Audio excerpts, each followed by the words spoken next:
G'day, mate. 40 here. The Restream has been driving me crazy. It hasn't been connecting as it should. So this is my fifth go round trying to get this show started.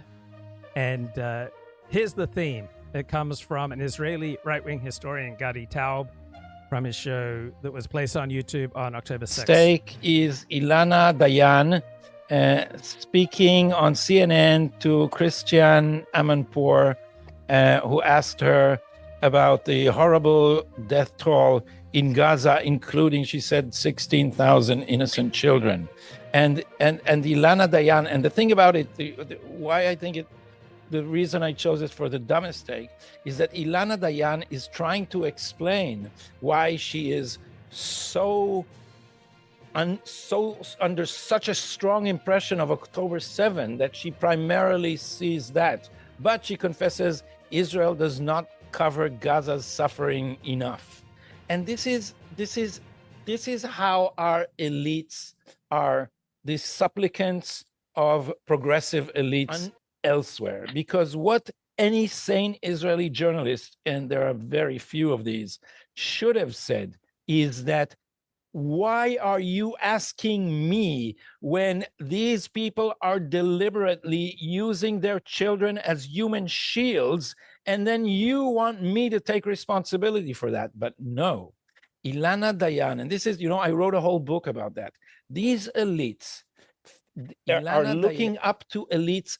Their sense of solidarity and belonging is closer to elites in other countries than they are to their own people. And this becomes especially poignant since they think of themselves as provincials and they want to rise up to the tier of the metropolitan elites, where the real elites are, the real cultured people are, Christian Amanpour, the real people with a moral compass. So they end up kissing, groveling at the feet of anti-Semites and playing to CNN biases which are tinged with anti-Semitism. And this is a not just a dumb take on the news. This is infuriating that our journalists, and this Ilana Dayan is, I think you called her the Barbara Walters of Israeli TV. So she's like the dean of highbrow journalism, and she has all this. She has the fanciest Israeli accent with the knitted brows and the thoughtful look in her eyes and the rimless glasses. She's like the epitome of intelligence and conscience. And yet what she does in the end when faced with something like that is she grovels at the feet of a nasty CNN anchor. I rest my I've case. never been able to. I need to get a knitted brow and some rimless glasses. I never mastered that look. The thoughtful, pensive. First of all, your rimless glasses are CVS, and that does not. Oh, don't talk. That does not. I got to change that. That's not hospitable to knitted brows, Mike. You need more expensive glasses. Let's start there. My wife keeps telling me that. Well, she may be right. I don't want to get. Okay, my sixth attempt to get this stream going today after quite a rough technical start. But here's my question. Is there a particular body language that is associated with different types of politics? Because just think about Tucker Carlson and Nigel Farage and Donald Trump. They have a different body language from members of the elite, right? It's more expressive, right? It is more varied. It's more dramatic. It's more emotional. And I'm wondering if different politics comes with a different way of expressing yourself. So let's look at these pictures of Ilana Dayan, incredibly poised, right? And so the elite attitude is that we should be reflexive, we should be strategic, that we should be poised, and that we can operate under a buffered identity where no matter what is going on around us, we can decide on our own what is right, what is wrong, what will give our life meaning and purpose, and that we can strategically choose the way forward for our life. Now, Tucker Carlson, the populist, right? He has these dramatic emotional appearances in his body language, in the alignment of his musculature, which are quite different, right? They're much more visceral from that shown by the elite news media. And same with Donald Trump and Nigel Farage. And this is Nigel Farage, again, someone who seems to be much more authentic and to be living a much more visceral experience than those of the highly disciplined BBC Newsnight moderators. And let's have a look at Donald Trump. So I'm wondering, are there changes in your physical manifestation when you get a different type of politics? Because liberalism depends upon this buffered identity. It depends upon rising above your particular environment and deciding right and wrong, meaning and purpose on your own. And so the conservative approach much more recognizing of the porous nature of our identity, how there are constantly forces that are flowing through us that can dramatically affect us. And so for a traditionalist, someone with more of a medieval mentality, right, they can go from giddy joy to despair to rage to resignation, or within the space of seconds. So question, are there certain physical manifestations of a particular politics, right? And can we nail them down? Is there a particular body language and type of tone used by the elite and then by the counter-elite? Right? I can't think of any elite commentator who makes Tucker Carlson's dramatic facial gestures. Right? Can we detect someone's worldview just by looking at them? Because people can usually tell who's on the right and who's on the left just by looking at body language.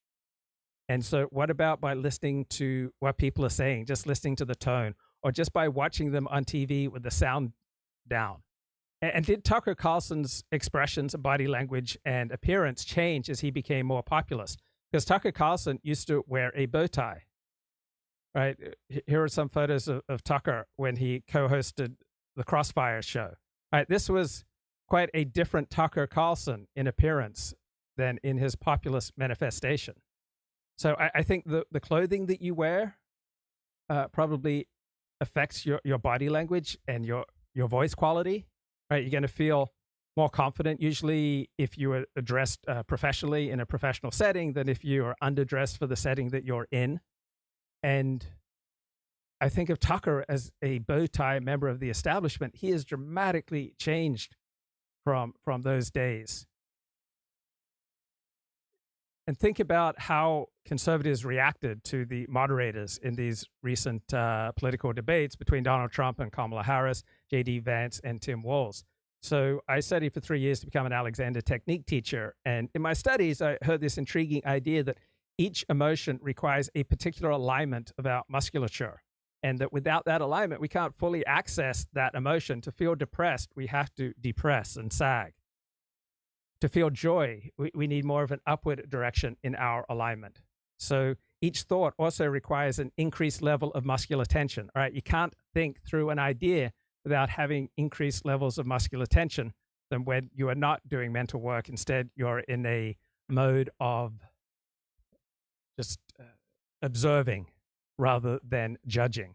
So I felt the difference right there. So when I was trying to make my point 20 seconds ago, I felt my shoulders start to rise up and there was increased tension. And now as I let go of that desire to develop a thought and to make a judgment, I noticed that my shoulders let go of that unnecessary muscular tension and body holding, and that my breath then becomes freer as there's less muscular tension and compression in my body. And so thinking about the gestures of populist politicians, all right, Viktor Orban, Nigel Farage, Donald Trump, right, are they more expressive than those of your normal politician? So I think that there's a genetic basis to politics, and that there are probably cognitive and physiological differences that predispose people to different types of politics. And similarly, a different type of politics probably predisposes a different cognitive and physiological pattern.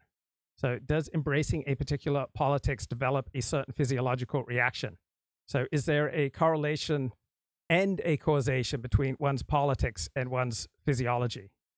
So conservatives, after the June 27, September 10, and October 1st debates, right, they were often angry at the moderators, who they described as smug, constipated, and stilted.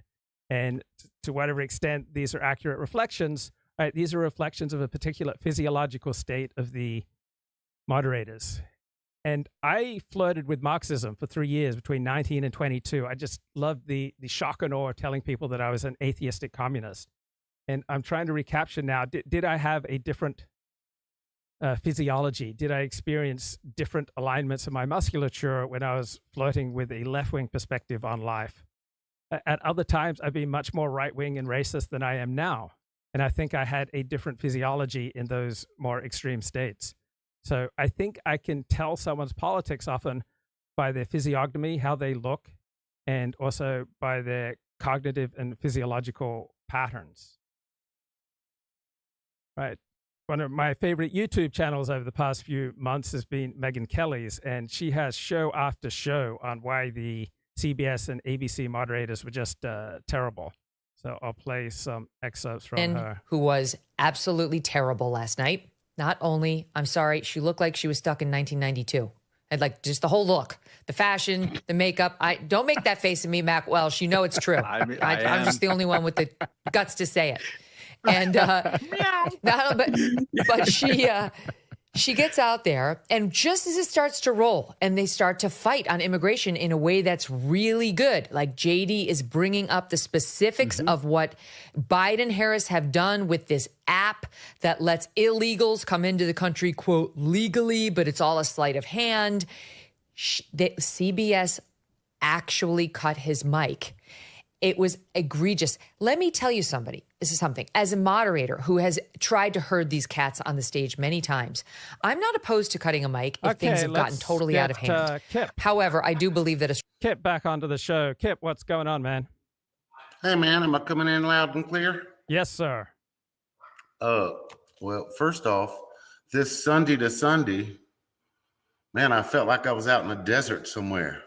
When you sang that lullaby to me a few months ago, you said, winter, spring, summer, fall. Kip, all you've got to do is call. And then tell me the end of what you said.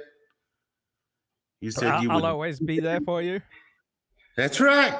That's right. You would always be there. You've got a friend. Then you got me out in the Sahara for a week. What's going on, man? What's going on? Oh, man, I plan my shows around my life, not my life around my shows. So I also like to deliberately take a break, unless it's a pattern I have of making money or doing something that is just obviously righteous. I think it's good to take a break from doing regular shows so that you can reconsider what you're doing instead of just reacting by instinct. Oh, it's 5 o'clock weekdays here in Los Angeles. I need to do a show. Right. I get my deep thoughts on Sunday, and I have a few current events for you first that I wanted to mention. But I remember after I had technical difficulties with you last Sunday, I was trying to figure out what happened. But I walked outside with my camera, same as I always do, and my head just felt like it was 150 degrees all of a sudden, and the laptop was hot to the touch, and I was experiencing like direct sunlight on that machine, and on me for that matter, that I hadn't felt. But the sun changes its track over your house different times of the year. Yes. And I had shade all those previous times talking with you, and all of a sudden I didn't have shade, and it felt like there was a laser on me. But that thing pretty much kind of made my machine go wonky until it came inside for a few minutes and cooled down. But so later on in the week, I was like doing I rewatched the show to see if I was even able to make some pertinent points. Because, sometimes you get flustered and You're like, where did I stop off? Where did I start back? And man, and I could just see, I felt like et tu, Brute, reading some of the comments in the comment section, not necessarily from you, In fact, I kind of felt like maybe you took up for me a little bit when Claire Khaw called in. Claire Khaw, the unique bird. Incidentally, how do you catch a unique bird, Luke Ford? No idea. Unique up on her. How do you catch a tame bird? No idea. Tame way. So and I don't know. I've noticed that she and that gazelle friend of yours, if they get on the line with somebody else, Luke Ford is dog meat, son. Of course, you know this though. You know this. You got a sixth sense about these things, don't you, Luke? What do you mean? I'm dog meat. I'm You're the victim of their feminine. son?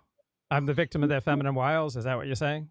No, you're dog meat in the fact that if they got an ideology or something that they want to come on to the Fortosphere and talk about, they get all warm and fuzzy with you. They start blowing, sunshine your way. And then they'll be on line 2 with Elliot Blatt, whatever, and they'll be trying to talk down to you, and it makes Elliot Blatt feel uncomfortable. You get what I'm saying? And it's trivial, superficial women crap, because they get on the phone, 70% of what they talk about is gossip, you know what I mean? 20% more is trying to relate a garbage experience to one another that ain't even worth talking about, you know what I'm saying? But anyway, I sound a little bit wild when I say that, but I figure you already know all this stuff though. And so whenever SJJ or whoever was telling you there's another side to this gazelle character, this curious gazelle, yeah, I believe that. I definitely believe that. But anyway, back to my main gripe last night, because I'd been a real good Buddha almost all week long. And then last night was like the 5th or 6th time I had seen this ad that came up on YouTube. And I hate to say it on Sunday, but I'll tell you the way it starts out. My husband's dick is 9.5 inches and he's 62 years old. And that's about the time where I hit the skip button, I hit the skip button. And I wonder, how can they get away with such indecency? This isn't porn, it's YouTube. What do you know about these such things? Well, the ads are algorithmically targeted to viewers, so there's something in your YouTube search history that makes them believe that you are predisposed to that kind of message. Bullshit. I'll turn my device over to the legal department of YouTube and let them show me where they can find that. You get what I'm saying? I'll tell you that is not true. I know from anecdotally of just my own case, but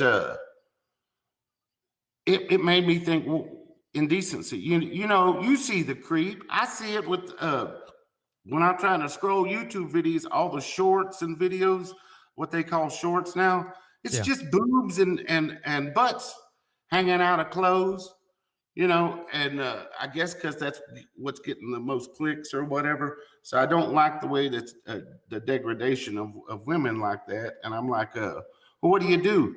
What do you do when you're trying? In my case, I was trying to watch the reaction of the NASCAR driver who had the race stolen from him basically by NASCAR officials. I thought, well, that's going to be an interesting reaction. But guess what loads up, before that? Some woman wanting to talk about her husband's 9.5-inch dick. I don't like it. So one thing I was going to ask you is, am I being a prude if I walk into somebody's office on Monday or Tuesday and ask them, hey, who do I contact to sue these guys? Are they going to tell me I'm just being a prude? Are we allowed to draw the line? Or are they just allowed to just like keep on corrupting us? You tell me what's the happy medium here we're going for, Luke? I do think there's a problem there. If you're being assaulted by advertisements where a woman's talking about her husband's 9.5-inch penis and you're just trying to watch a regular YouTube video, that's an assault. I mean, many men, including myself, need to make rigorous efforts to desexualize our lives, because I know for me, I can easily spend hours a day in a state of lust. And so the easiest way for me to desexualize my life is to try to remove all that unnecessary sexual conversation. And so I do feel those advertisements as an assault. And I do think there's a problem there. They shouldn't be bombarding people with that kind of language on YouTube. Right. Well, just like me personally, I ran into like debit card fraud like twice in the last 18 months. And I just feel like this creep of just society turning into a total shit heap. And it's like, where do I draw the line? And let me tell you, there's been times in the past where I see corporations crossing the line and I don't do anything. I'll give you an example.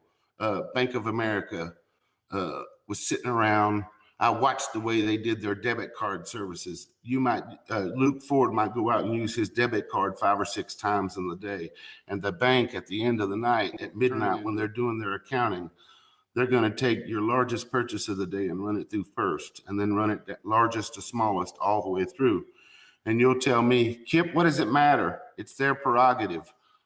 And I sat around and wondered that too myself for like several months, because I was losing sleep over it, because that was not the way I was presenting my card during the day. And I would say, well, why wouldn't they just run the debits through the way the card was presented in that order? That's not true. They want to maximize the NSF fees or whatever bank fees they can charge you by taking the biggest amounts out first. And then the smallest amounts, you might, those last 3 or 4 debits might only be $2 or $3 a piece. But if you were $20 overdrawn, you're going to be NSF, $100 worth of bank fees or whatever it is. I don't know what the bank fees are. So anyway, the last time I lost sleep over something like that was Bank of America. And then had to sit there and read an article 2 years later about somebody that sued the piss out of them and won bunches of money over the same thing and made them change their policy. So you see, that's why I'm calling you, wondering, is this another one of those situations where I should be offended, but am I being a prude, or should I really be offended? So you're saying maybe there is something there, huh? Yeah, I think there is something there. Not everyone is equally suited for turning this into a crusade. So for some people, turning this into a crusade will work to their advantage, and for other people, it will work to their disadvantage. As far as back to the crew, I was trying to think particularly what was said in the comments section that was dogging me out, but I believe Kim Dog reminded me of that. If you've ever seen a pack of dogs where there's that one dog that's usually not even the biggest, but it's the one that bites a person or a dog in the behind and then runs and hides behind the pack as everybody else, starts to get involved, because I saw that the negative comments. He said, let me go into YouTube. If you've ever seen a pack of dogs, make kind of a little encyclopedia of all the things that we were able to call out on Kip. And I was like, ha, ha, ha, ha. But because I don't have a big ego, it didn't make me mad. It just made me say, aha, that's the way life is.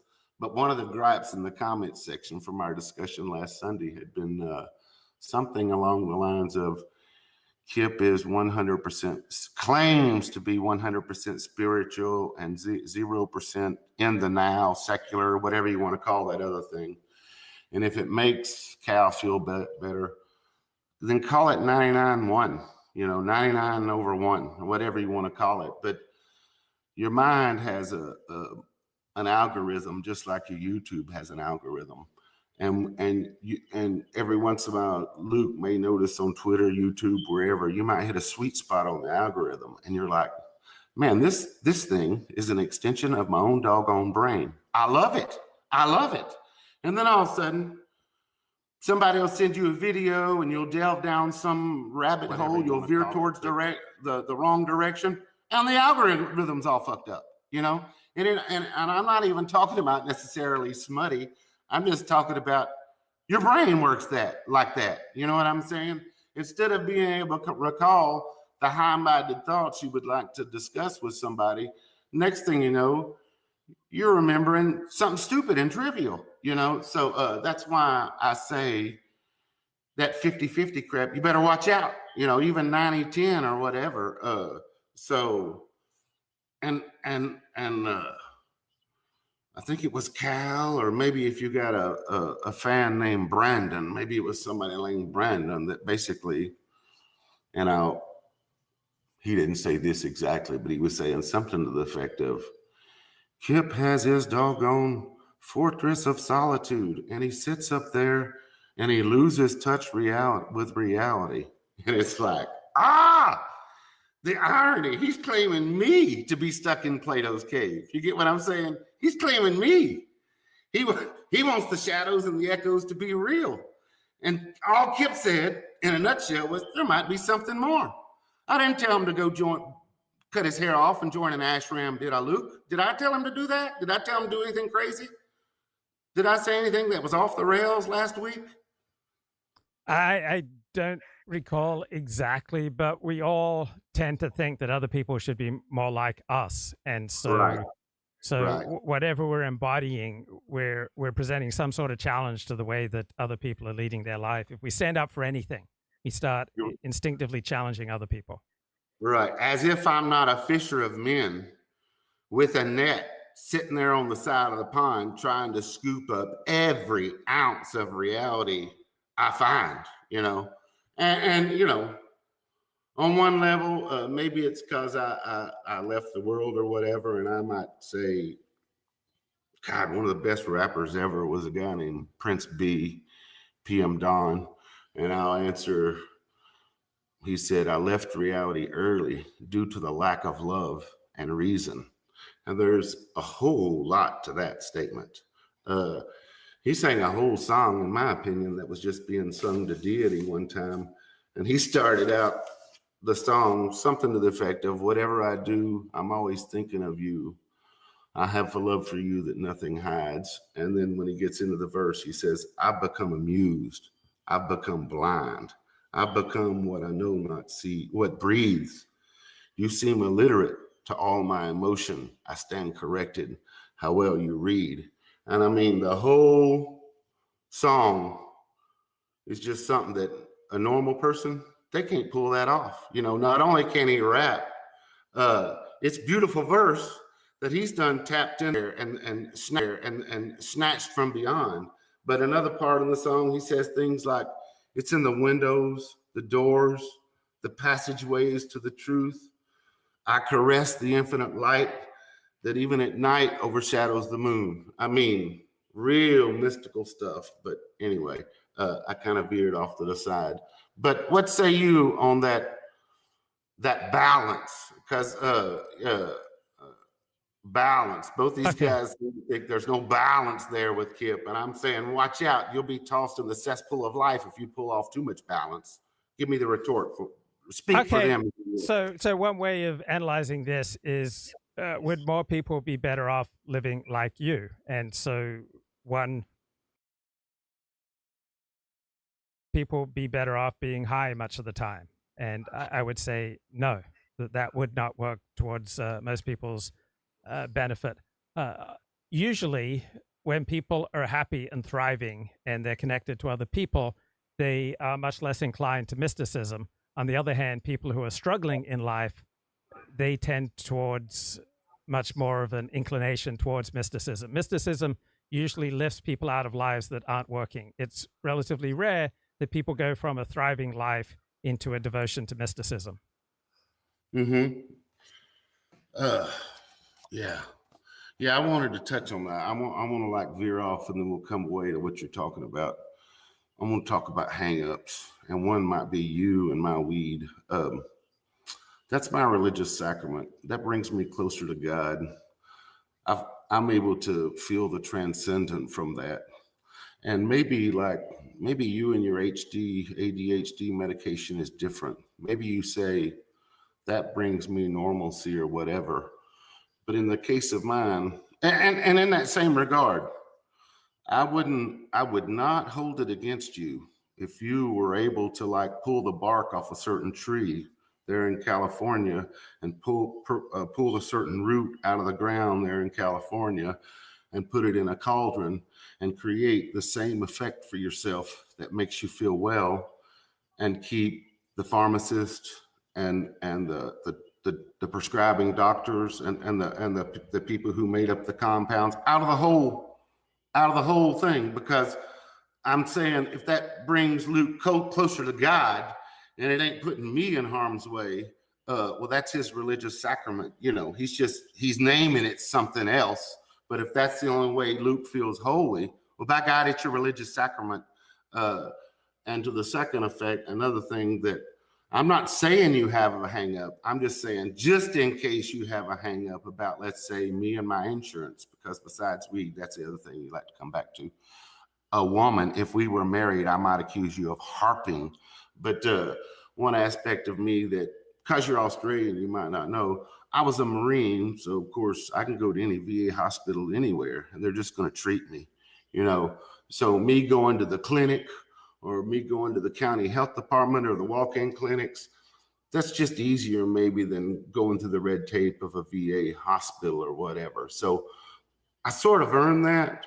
But I think people that have worked for the government or whatever do get special privileges. So you never hear me tooting that horn. What do you say about that? Just that maybe. Right. So there are things that you're. Let me answer. So there are things that you're. Let me answer. Okay. So there are things that you are doing that may be working for you. I don't believe they are. I don't believe that it works for you to smoke marijuana. I don't believe that it works for you to not be devoted to a job. But I understand that you feel like these two things do work for you. And I want to be open-minded to the fact that they may work for you, but I would strongly wager that they would not work well for the average person. And so there are things that work for an individual that you would not want widely copied in society. Yeah, I'll be the first to say you're right there. You're right. In fact, even our line of discussion to all you Brandons and Kimadov and Cows out there, if you're not 40 years old and you've hit that a certain milepost in life, forget what we're even talking about. You get what I'm saying, Luke? Yeah. They're not ready for that. So I'm trying to close a chapter on the comment section and actually get to the meat of what I want to talk to today. But I'm trying to think if they had any. They accused me of not addressing things, you know. So I'm trying to address, you know, and on that. Did I sort of address the Fortress of Solitude part? Okay. Yeah. So you talk about being holy. What does that mean? So in Judaism, for example, it has a very concrete definition. It's a matter of separation. So recognizing the separation from the Sabbath and the other days of the week, recognizing the separation from the mundane and the set aside, sanctified holy days, recognizing a difference between kosher and non-kosher, between Jews and non-Jews, between male and female, between adults and children. So it's recognition of these important distinctions that constitutes being holy. For you, okay. Being holy means what? When I would, let me answer it this way. When was the last time Luke felt transcendence and metaphorically left this mortal coil, you know, kind of the soul soar with the gods and stars and the eagles? Like, even if you're not interested in the glory of the inner light, the value of transcendence shouldn't be undersold. Like when I'm hearing Bruce Hornsby, his fingertips are tickling those ivories on certain songs, I can be transcended. I can be like moved to tears. I can see, like William Blake, see the universe in a grain of sand. The same effect would come. Maybe I couldn't do it 3 times in a row, listening to, say, a Dolly Parton song like Coat of Many Colors, but it would happen the first time. So when I say sacrament, I'm talking about that's the way I get closer to God. And to look at it in the negative, when I took 10, 11 months off, I was trying to see if I could do the Luke way. And I told you that it's a pill with a V, not called Viagra, but I tried something for a sleep aid called Valium. And no, I felt further from God that whole 10 or 11 months that I tried to use Valium as a placebo and try the straight way, which convinced me that That's just, we're programmed to believe certain things, Luke. So I basically experimented the other way. You get what I'm saying with that volume? Yeah, I get what you're saying, that whatever feels good to you, you're going to mount an elaborate intellectual defense of it, and probably the same for me. This is how we operate. We're not operated primarily by reason, but we experience good feelings and emotions, and then we mount elaborate. Close to God, is there anything objective to that experience? For example, are there behaviors that you wish you could indulge in, but by feeling close to God, you can no longer indulge in? I'm not compelled. Mine is more permanent. And this is the thing, I don't know, Luke, back, the thing that was significant about there was a time around Buddha and Jesus, and a lot of these religious people all came at the same time. And that's because before then, people like to sacrifice animals. Hell, they like to sacrifice people too, Luke, but what they say about Moses, the rest of them wanted a calf or something to worship, something to sacrifice. He was the only one that could go up the mountain where the rest could not follow. So I guess my point is, the point of the Buddha, the point of Jesus, the mystical interpretation, the real meaning behind all that stuff that's been co-opted by organized religion, is these guys were saying, you're missing the point. You don't have to sacrifice anything. You're sacrificing yourself, and you're doing it and when you do, it's actually better. The first little things that I noticed was all those logos and signs going down the highway. They had no pull over me anymore. All the little things that I never even realized was magic before had no pull on me whatsoever. So there's really a lot going on. So you get to do exactly what you want, and you're not sacrificing anything, and you get to experience the divine in a holy life. It sounds wonderful. You pay no price, and you get to do what you want. Yes, that's what holy means, whole. That's exactly what. No one says holy means whole. That's something that Kip comes up with. Okay, I'm like telling you where it came from. So no, it doesn't come from whole, WHOLE. Okay, we don't have to argue that point. Well, I tell you what. I had a small thing, but I was going to make a series of points and maybe let you argue in the firm or the negative on a few of them. Is that okay? Sure. Great. Son? Okay. Yep. So now you could tell I was speaking from the hip. So now you might tell I'm not going to have the same passion. Okay. But it's just because we could be more complete this way. I feel it's best to start one way and finish the other. The word religion, Luke, comes from the word Latin religio, to tie, to bond, to link back. Religions are more about maintaining culture, not cultivating man's inner light. Most religions had twofold, sometimes threefold doctrines, and that would be God is it, would be doctrine number one. You are it, which is the true doctrine. But over time, they realized the commoner couldn't handle it. They would pervert it. Without getting their inner light, they would go start trying to put hexes on neighbors. That's all I'm saying. So to go back, the two and threefold doctrines, God is it, you are it. And that third doctrine that's less common would be like North Korea. The dear leader is it. You get what I'm saying, Luke? The esoteric occult understanding, truly the good news is that the truth that's incompatible with modern consumerism, and even and every time the true religion of man's inner light has been made known, man's tendency is to pervert this knowledge and use it against his fellow man. For many reasons, this knowledge is kept hidden, only known amongst the Kabbalists, Platonists, Freemasons, Sufi mystics, Buddhist sects, Hermeticists, magical cults, and the like. To give you an idea, like Kabbalism, that came together like down in Alexandria, and that's basically a merging of like three ways of thought. That would be like esoteric Greek philosophy in a Platonic sense, that sort of sense, merged with Egyptian wisdom religion and Jewish mysticism. Now I know something went on in Babylon where Jews changed up their religion and basically watered it down. And then they came and watered it down. Now, I don't even know if they, I don't even know what's left of it. The way you talk, most Jews are atheists. But things have just changed over time. So I don't know if I'm basically asking you a question there, but that was just kind of background information. Did you have anything you wanted to add before I made the next point? Yeah.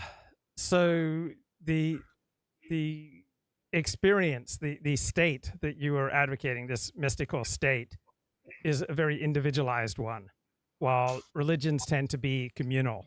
And so overwhelmingly, people will be far happier and more effective in life if they are immersed in a group. But there's probably a tiny number of people who are going to be happier and better off going on their own. So overwhelmingly, I think people would be worse off following the experience that you are recommending, and that most people are going to be better off living connected lives with other people, of which religion is just one expression of a connected life. Right. Well, the religion, like of the culture around me, says that it was okay for, how do I explain that? With Jesus, they took up stones against him, and he was like, why do you take up stones against me? For I say that I am a God, and they say, but let's see, I'm missing my point here. They basically take up stones against him, and they say, we're not taking stones against you for that. We're taking up stones against you because you're blaspheming. And he says, well, does it not say that I and the Father are one? And the way that Christianity wants to say it is that's okay for Jesus, the boss's son, but you can't see him as going through an analogy to your experience. They've cut that off. They want you to come through the church, pay your money or whatever. It's different. The Western Empire cleaved apart, and you had the Eastern Orthodox Church. They have something called theosis that knows exactly what happened to me back in 2007.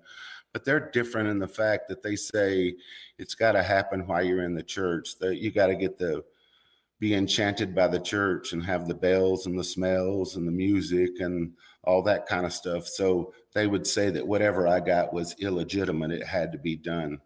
It needed to be done through the church. But that's called theosis in the Eastern Orthodox Church. It's only in the Western side that they frown upon thinking like me. But anyway. Okay, let me jump in. Yeah, let me make a point. So anyone walking around saying that he's God or part of the Godhead would get stoned by Jews.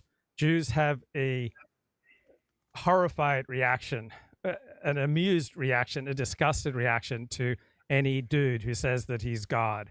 And so I can understand any Jewish reaction where people will violently react or strongly react against anyone who claims to be God. And I would strongly react against anyone who claims to be God. I would think that they'd lost their mind. Now, as far as the religion of the individual versus the religion of the group, Protestantism is the most individualist of the world's religions, far more than the Eastern religions. Protestantism is all about your individual walk with Jesus. And as a result, Protestant nations are the quickest to secularize because Judaism and Roman Catholicism are much more embodied religion that's practiced within a group where there are rituals and there are special meals, special ways to dress and to conduct yourself. Under the secular assault, Roman Catholicism and perhaps even Judaism stand out much better. The world's first secular countries are the Protestant countries, such as Northern Europe. So the essence of Protestantism is individual salvation to the next world. And so I would contend with you that Protestantism is far more of an individualist religion than any other religion of which I'm aware. Pass. Okay. I want to make more quick points. A mystic like me is just someone who's experienced union with God divinity, the cosmos. This experience is undeniable, and the subsequent union is permanent. It's not something that you need any refresher course or whatever. It's true that I kind of like get caught up in the world, but I never forget who I am. I never like certain things I never fall back into. But some things, it's on me, you know, it's on me to like keep my mind in the right place at all time. But examples of mystics be like Giordano Bruno, Jacob Beamy, Emanuel Swedenborg, and like in the modern idiom, maybe like Julius Evola, he was a mystic. Steve Bannon, when he was in the Navy, he knew where all the bookstores were and all the port of calls to get all his mystical books and that kind of stuff. So I don't know if he's had the mystical experience, but I think he's on board and kind of understands there's a lot more to the world going on than people realize. And another point I wanted to make is the age of revelation is not now. All the great teachers came from simpler times, living and studying uncluttered in the natural world some 2 millennia ago. Akhenaten, the Buddha, Moses, Pythagoras, Zoroaster, Krishna, Hermes, and many others. They studied all aspects of the visible world in hopes of understanding the invisible world. They saw reality as the final proof of the truth of a fact. So that was just some background. Nowadays, the individual seeks something better without becoming better. Israel, too, they seek a more harmonious relationship with their neighbors, but this won't happen until leaders in Israel become better. That is to say, it's not enough to associate with religious people. They must be led by their inner light, not simply by the normal means of mind, body, and emotions. The human being is best governed when the best part of himself leads himself, which is the part dwelling within the body, within the emotions, behind the mind, how to reach it, how to challenge it to emerge from the benefit of each person, bring it forward, how to reach the opening of the inner light so that something superior to mind can become the ruler of mind and use the mind, body, and emotions as an instrument for a sacred purpose. Various doctrines and teachings were developed to bring forth an individual's higher nature. The Neoplatonists, Buddhists, Hermetics, and many others worked on this problem. The light in the inner must shine on the inner. The individual was not holding up a candle. It's something else. The light comes from above. The mystic who has found this light are unable to show others a specific way to find the light, only to explain how they themselves were able to develop. What do you say about that mouthful I've just given you?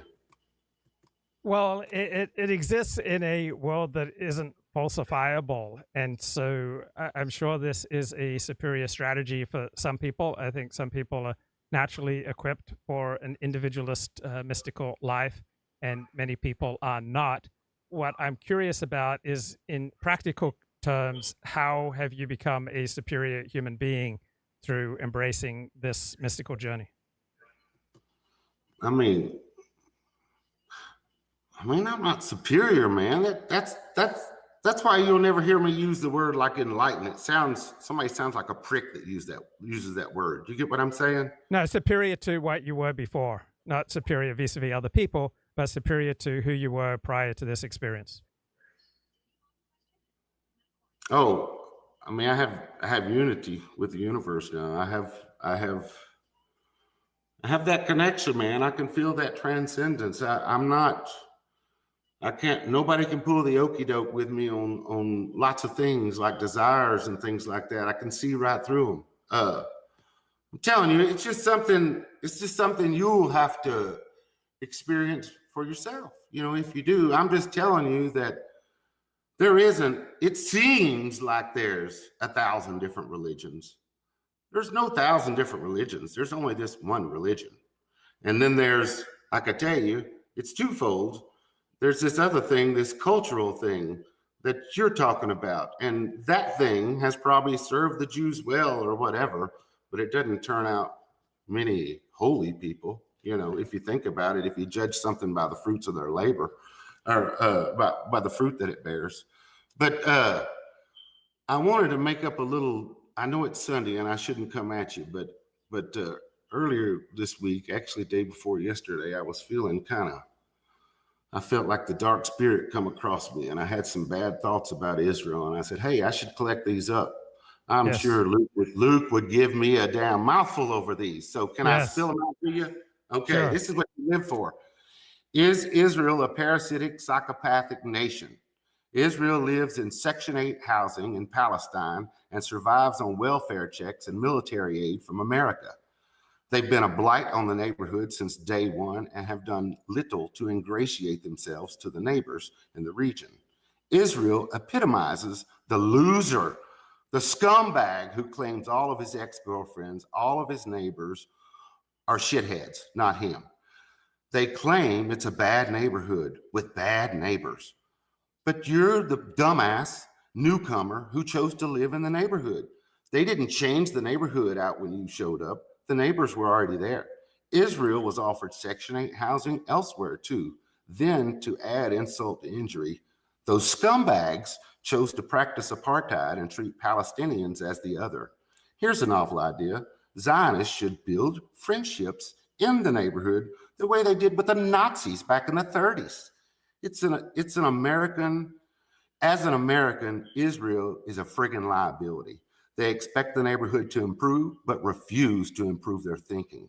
No amount of bloodshed will ever satiate this synagogue of insanity and unholy hate. Now give it back to me. Come on, fire back, Luke. Okay, so I'm just curious, which nations treat non-citizens the same way that they treat their own citizens?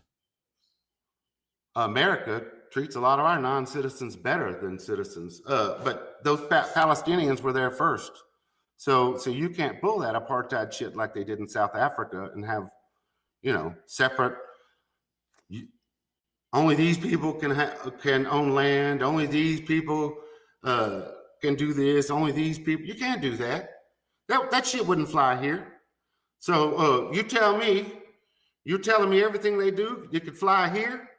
Here, the land where the Jews set up the NAACP, wouldn't fly here, shouldn't fly there. You're rhetorical. So, in other words, you're saying that, yes, it's correct, that no nation treats non-citizens the same way as it treats citizens. And so Israel is just like every other nation on earth. It does not treat non-citizens the same way it treats citizens. Okay. I mean, so the Palestinians who live in Gaza and the West Bank are not citizens of Israel. So why on earth would you expect them to be accorded the same rights as citizens? I don't know. I know when that place kicked off in 1948, there was Palestinians there. They were expected to have rights. They're not expected to be... Rights by whom? Who gives them rights? Rights only come from the nation state, and there was never a Palestinian nation state. So where did their rights come from? Well, where did their rights go then? I mean, where did they go? They never have any. If you don't have a nation state, you don't have any rights. If you don't have a nation state, you don't have any rights. Well, because no one can enforce. You need to go back to the Balfour Declaration. That was in the fine print. Which you can't. So if there's a piece of paper written by some English lord in 1917 that automatically confers rights on stateless peoples, but the world doesn't work that way. Stateless peoples effectively have no rights. And that's the way it's always been throughout history. Anytime we want to justify what they did to even deserve that place, to run the people off out of Palestine, they did nothing. And in fact, why is it insult to injury? The Arabs in the region sit around and listen to T.E. Lawrence's bullshit and fought with those people in World War I. And what was their thank you? The Jews, who didn't do that. They didn't fight in that region in World War I. Come on there and pull some Section 8 housing bullcrap. So I don't know. I mean, at first I was going to ask you to do the long, bloody walk down the most close dozen neighbors around them and rate the relationship of Israel, and its neighbor from 1 to 10. But you and I know what the answer to that is. You may surprise me in telling me a couple of them, 2 out of their closest dozen neighbors, maybe they get along with. Maybe they get along with Armenia. Maybe they get along with Qatar. Maybe they get along with Iraq, and I don't know about it, you know. But you, Luke Ford, would not go move to the hood. If it was a dangerous place to live, you wouldn't go move there. You know, the place was apparently all right before. So you and I have had this discussion a little bit where, especially if you're the 110, 115 IQ crowd, you got to level up your thinking, because you're basically saying the other team is incapable of leveling up their thinking, but they can tell they're being treated like the other instead of getting equal treatment. So I don't know. Okay, so we already recognize that no state treats non-citizens the same way it treats citizens. So you're calling Palestinians non-citizens, and I'm not calling them. They are not citizens. Residents of Gaza are not citizens of the state of Israel. That's an objective fact. Okay. I mean, no matter how much marijuana you smoke, they're still not going to be citizens of the state of Israel. Well, it's the set of rules you want to believe. I mean, okay, where is it not true? Where on earth do states treat non-citizens with all the same rights they accord their citizens? Well, now you're trying to pencil whip me with the term non-citizens. They're not citizens. That's an objective fact. I'm sure the people down in South Africa did the same thing before they were sent out of town. You know, I'm sure that went along there. So I don't know. I would just say, like, for example, when it comes to Israel, how does Bibi Netanyahu defend himself and Israel's actions in the ICJ? How's that been going for him? I don't know. Why does it matter that much? Why should Israel and its supporters be terribly concerned about the ICJ, which has very little power? Should we not have justice? Should there be no justice in the region? Oh, so the ICJ decides justice. On what basis does the ICJ decide justice? No, I'm saying if not them, then who? The strong. I mean, they don't pay attention. Take what they want. They blow you. Israel blows off UN Security Council resolutions. They blow off the ICJ. So you tell me, who do they listen to? Is it just the person sending them their checks, or they don't listen to them either? Is it just the person granting them a Section 8 housing, or do they not listen to them either? I mean, you tell me, if we were going to be a neighbor and we had a problem, who the hell am I supposed to go to? The UN Security Council, the ICJ? They gaff them all off, don't they, Luke? They gaff them all off, don't they, Luke? Just like every other nation in the world, Israel pursues its own national interests. And if that means ignoring or superseding resolutions by the United Nations or the International Criminal Court, then that's what Israel does. Just the same with the United States. The United States does not change its policy according to rulings of the United Nations in the International Criminal Court. So most nations prefer to follow their self-interest. Those nations that don't follow their self-interest don't last long in history. Right. I'm your friend, and I don't even like talking about this subject. That's why you can see I usually sidestep it, because it's fine with me. I know it's fine with you, but it makes me feel unholy sometimes, you know. So I want to make a couple other points that weren't Israel related, but you can fire away at me. But I wanted to say, you can be that guy that buys the extra life insurance, buys the umbrella policies, purchases the extended warranties. You can try to insulate yourself from life's pains, but most times you'll find that insurance plans have exclusions and riders, warranties have loopholes, cancers emerge, and realizing the true gaps in your insurance coverage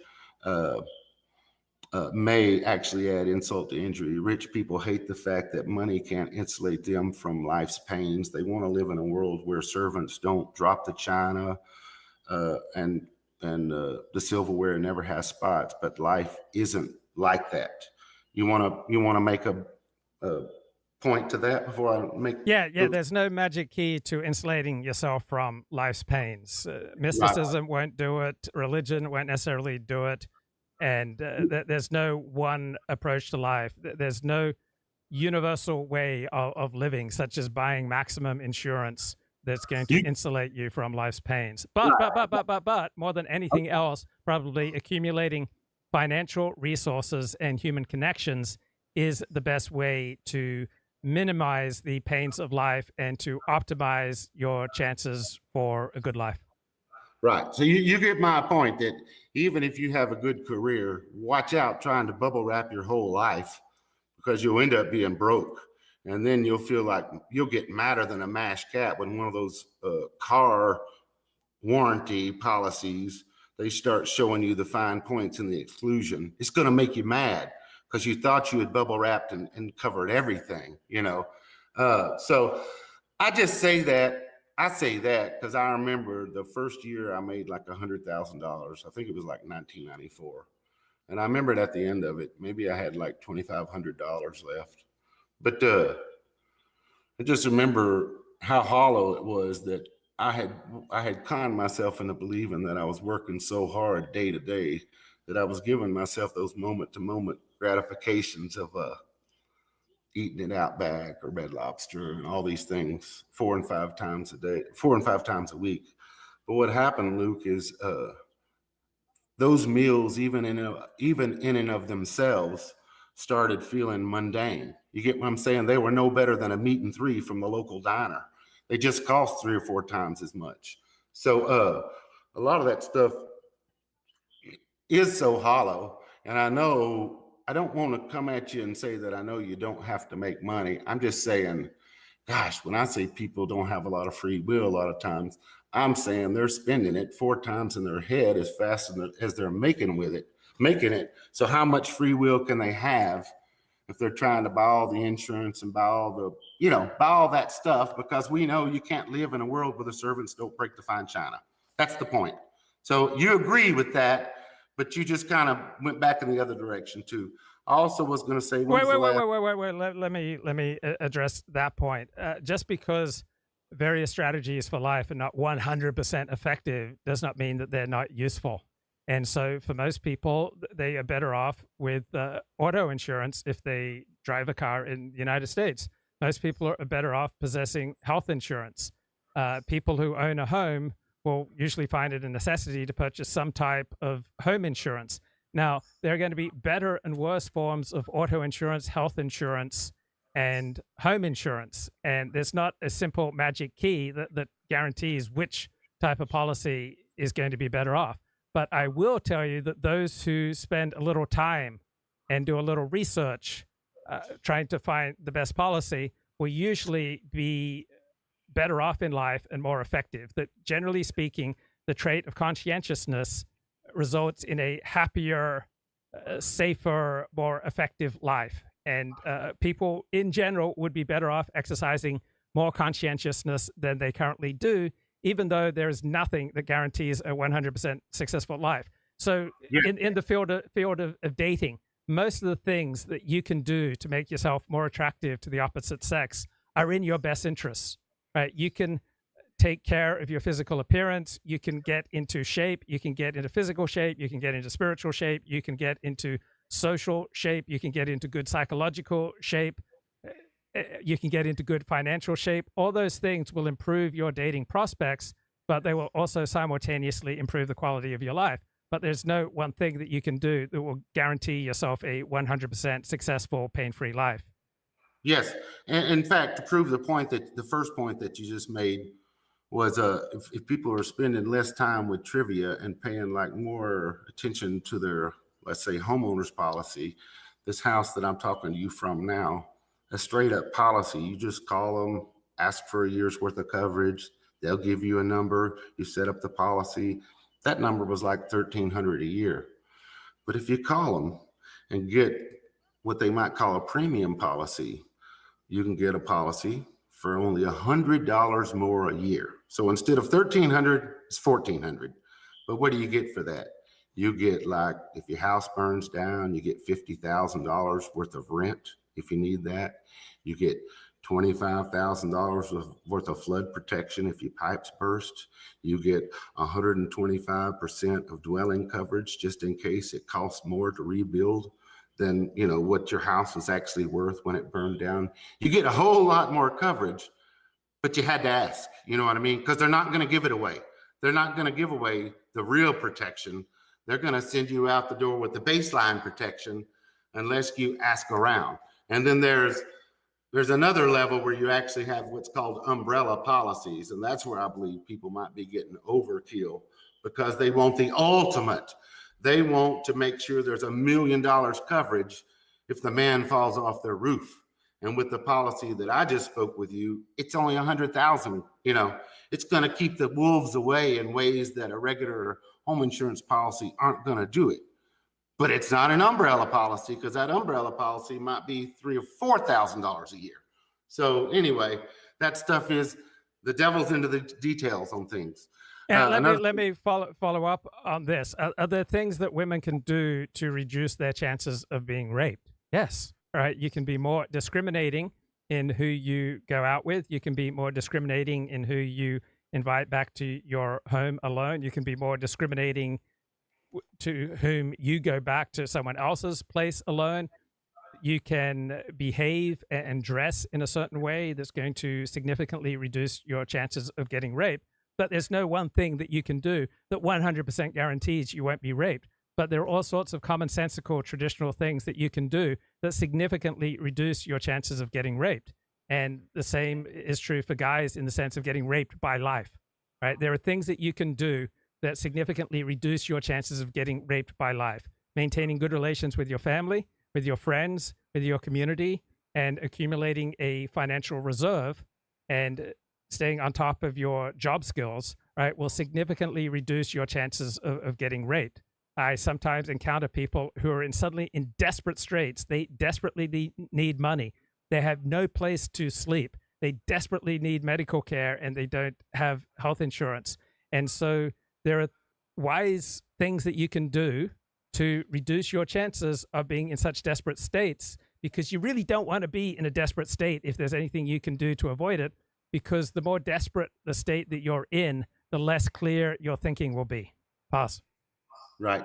And I was going to say, you were talking about, like, you were actually, when you're talking about women and being raped, you're talking about human nature is what you're talking about. And in many cases, magic is merely the manipulation or just the knowing of human nature and taking advantage of that. Is it magic when the wine lobby is able to con a generation of baby boomers to drink wine by tricking them into believing it's guilt-free and healthy? Is it magic when your server touches your arm and calls you by name when she's handing over your check?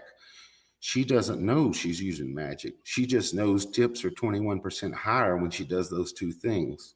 And also, Luke, not to get too out there with you, but matter also plays tricks on you. An example of that would be the sound of your keys maybe triggering you to want to pee, you know, when you come home or whatever. So that stuff, there's a fine line. You know, magic ain't so mystical and smoky as people think. Okay, I got a thought. So people feel a lack of the magical and the mystical in the world. People usually want to live in a more enchanted world.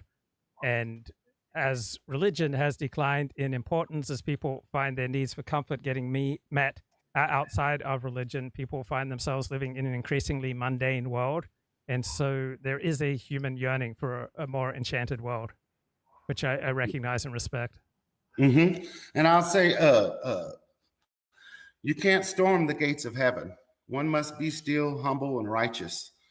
The still voice, the small voice, comes only to those who stop talking long enough to hear it. And it's very rare, even among most of the devout religious people.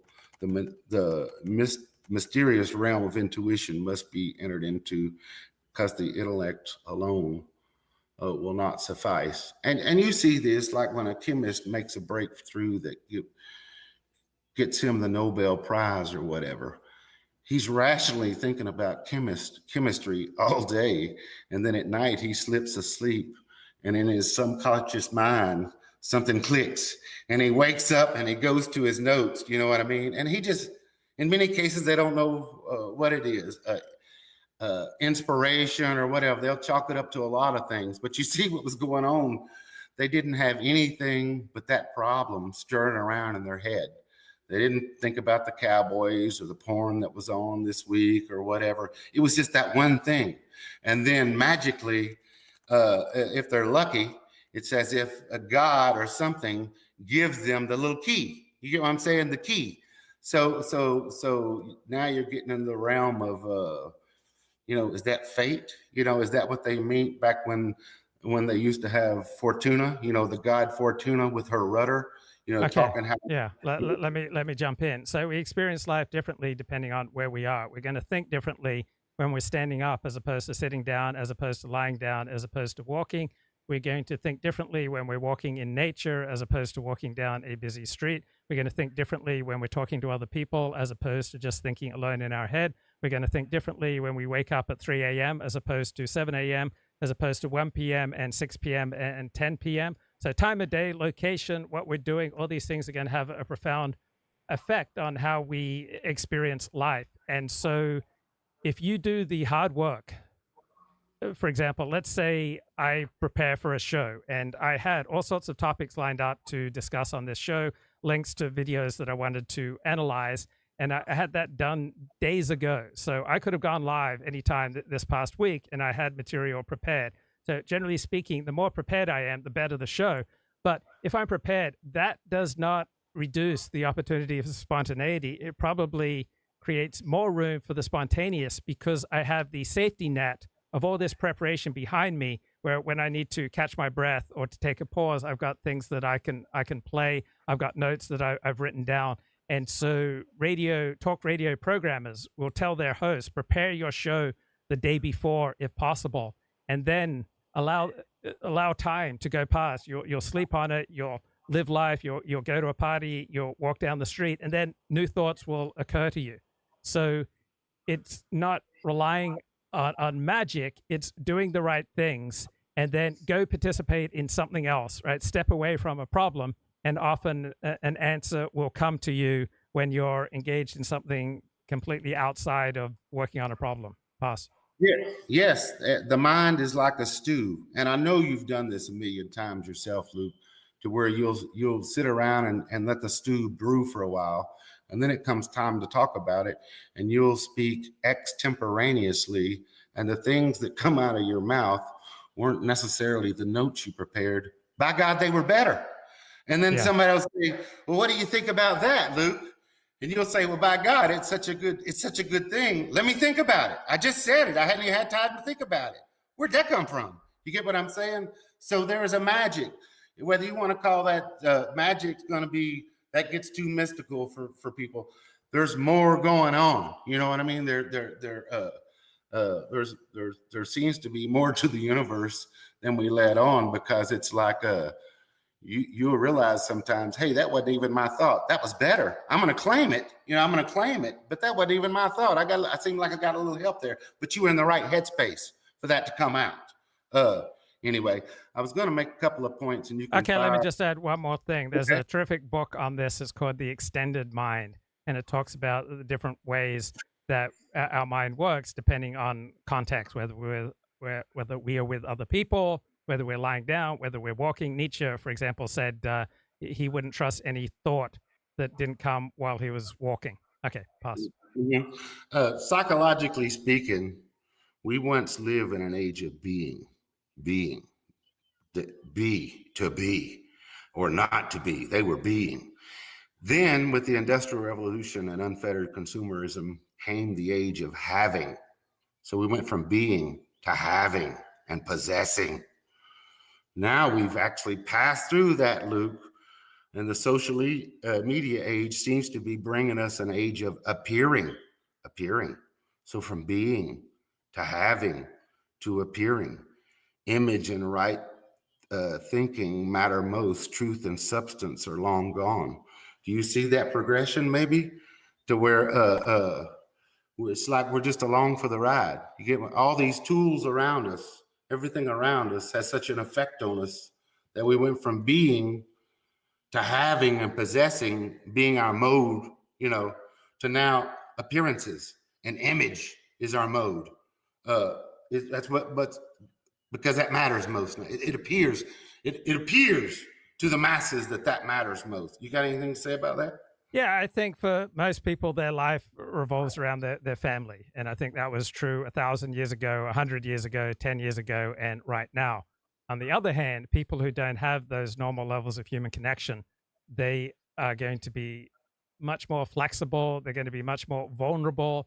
they're much more likely to get swept away by things such as social justice or social media or internet pornography or internet sports gambling. But for most people, they live a life embedded within their family. And for most people, that's the best way to live. Right.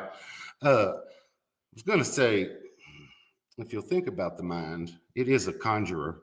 And what it seems to conjure up 24/7 is desires. And sometimes it plagues me with thoughts, but mostly desires is what your mind, if left in its natural state after 35 years of existence, that's what it was doing to me. But in theory, once you've satiated the desires that you have today, Luke, there shouldn't be no desires, or even next month, theoretically, on that aisle, be it aisle 7 of the store or at the Walmart or at the hardware store or whatever. It should be pure bliss for the foreseeable future, but desires magically reappear. It seems like to me that I used to spend way too much time trying to satiate desires, and then when I satiated those, boredom set in until I conjured up another desire. You get what I'm saying, Luke? Okay. Yeah. Let me jump in. So I'm in the middle here. So I lived an aesthetic life at one point when I was quite ill. So I led a more mystical life, a more God-centered life, a more holy life, but I was incredibly lonely and isolated. And a religious friend of mine pointed out, I think your greatest need is community. Your greatest need is to become connected with other people.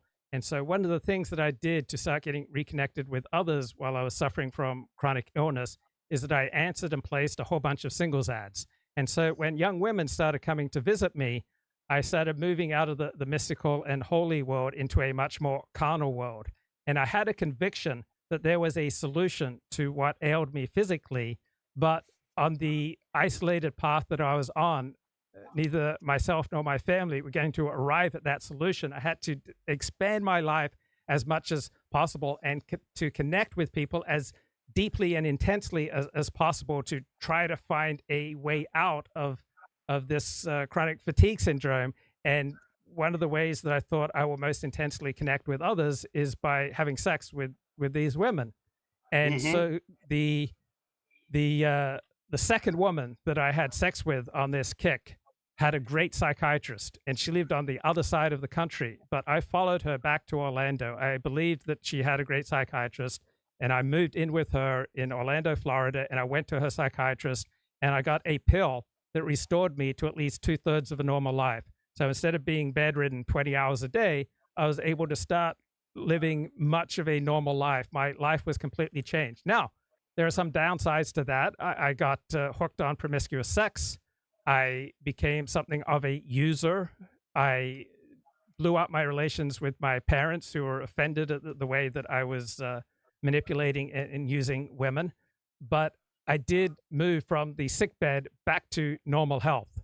And so a complete ignoring of your desires is not, I think, the path to go. One wants to have a measure of detachment from one's desires, so one does not just simply become a desire pursuing machine. On the other hand, I desperately need, and most people desperately need, to connect with other people. And so an openness to connecting with other people, including through sex, is going to be of benefit to people who are otherwise way too isolated. And many of us, perhaps most of us, have problems that could be considerably ameliorated by a stronger connection with other people. And sometimes the way to do that will be sexual. Other times the way to do that will be primarily religious. But there are answers to many of our problems outside of us that we probably won't reach just on our own. They will often come much more easily through other people. So, for example, many Orthodox Jews experience in their Orthodox Jewish community that pretty much every major problem that they have, they can find some considerable amelioration of that problem within their community. Boss. Right. I heard one guy say recently that he felt that we spend 50% of more of our life in what he called robot mode, or what you and I might call autopilot. It's the way you kind of pass the time in a waiting room or whatever.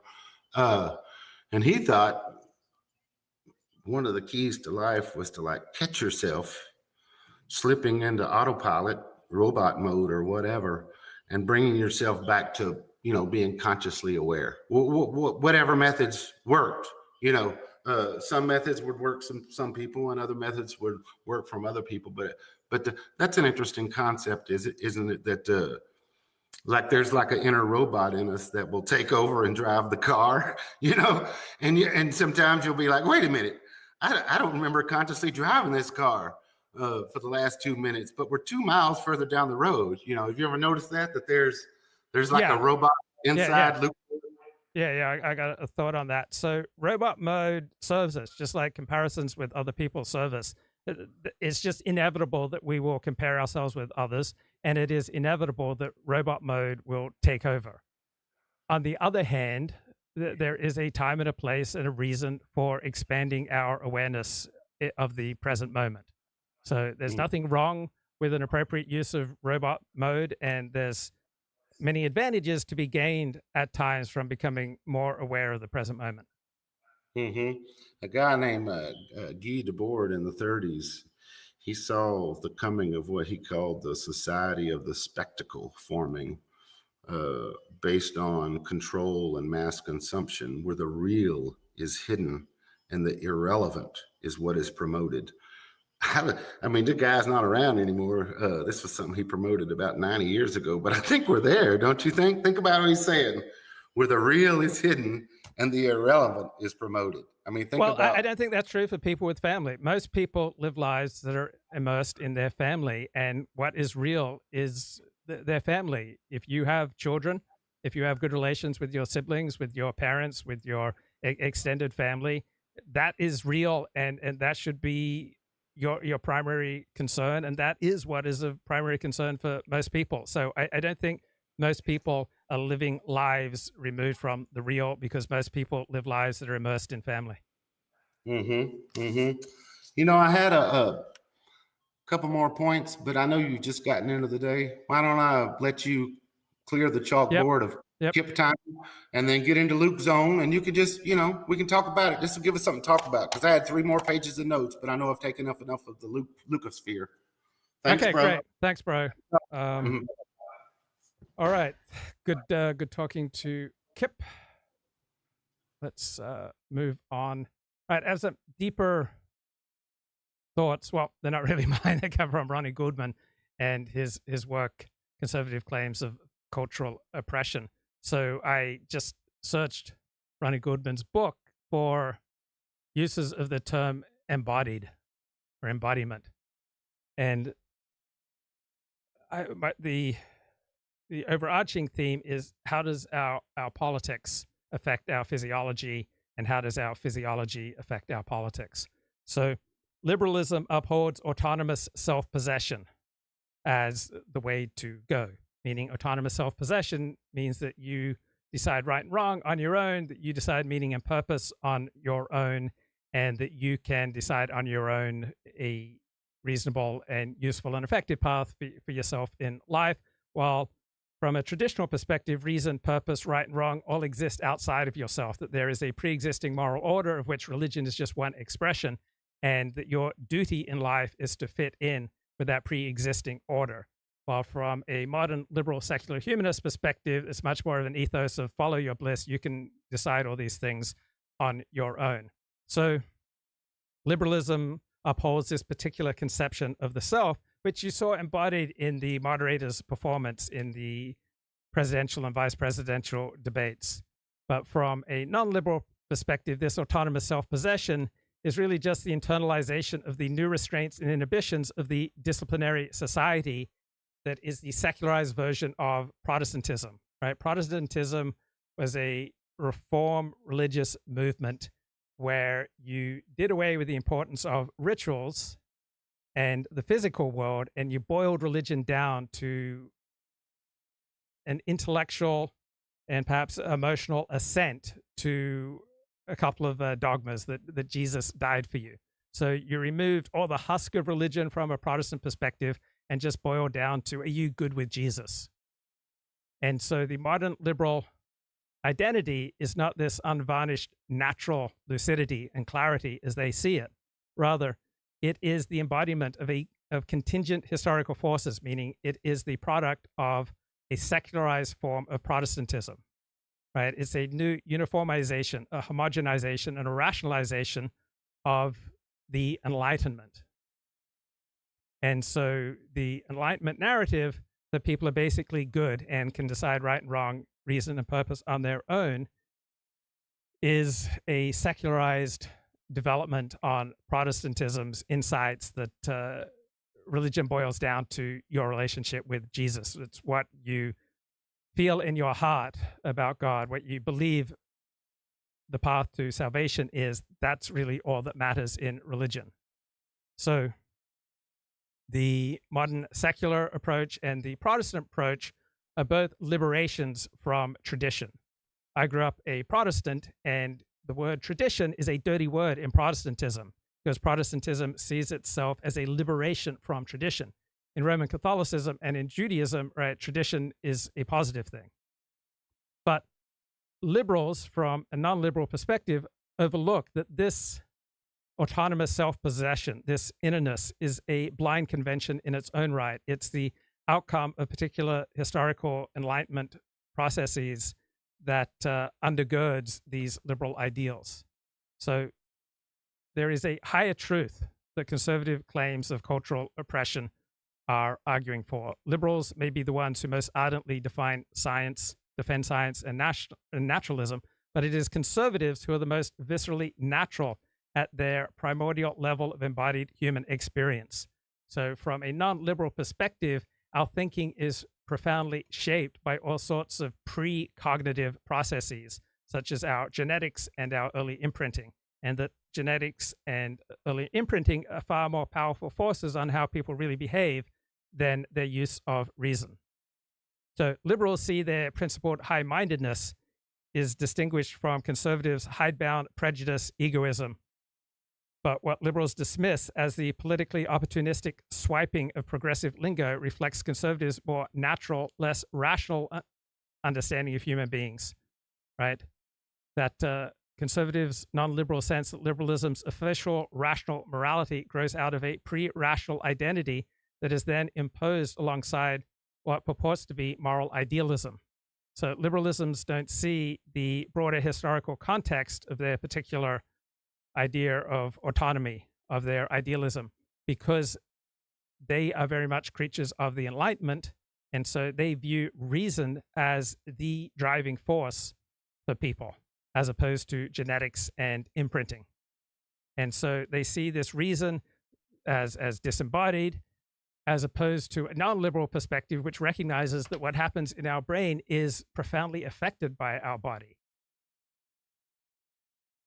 And that we think differently when we're out for a walk, when we're with other people, when we're sitting down, when we're standing up, when we're lying down, when we're walking in nature as opposed to a busy street. All these things that are going on outside of our brain are going to have a profound effect on how our brain works. All right, but liberalism tends to see the human use of reason as disembodied, while non-liberals recognize that human reason occurs within a body that is profoundly affected by what's going on around it and how it's being used. So from a non-liberal perspective, liberals are vastly overconfident of their ability to recognize oppression and inequality, because the conscious categories through which liberals distinguish their own cosmopolitan idealism from the narrow parochialism of conservatives captures only a fraction of what transpires at the default level of our unconscious functioning in the merely animal of human nature, right? Where liberalism's neural abstractions lose all meaning.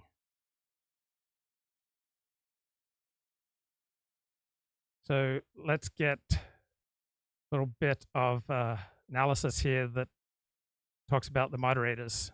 Disgusting aggravation. You know this little nerdy, dweeby little man over on CNN named Daniel Dale, who does fact checks supposedly against both sides. He's super fair, Eric. Well, this guy decides to tell us how the falsehoods shook out between these two candidates. And here is his conclusion.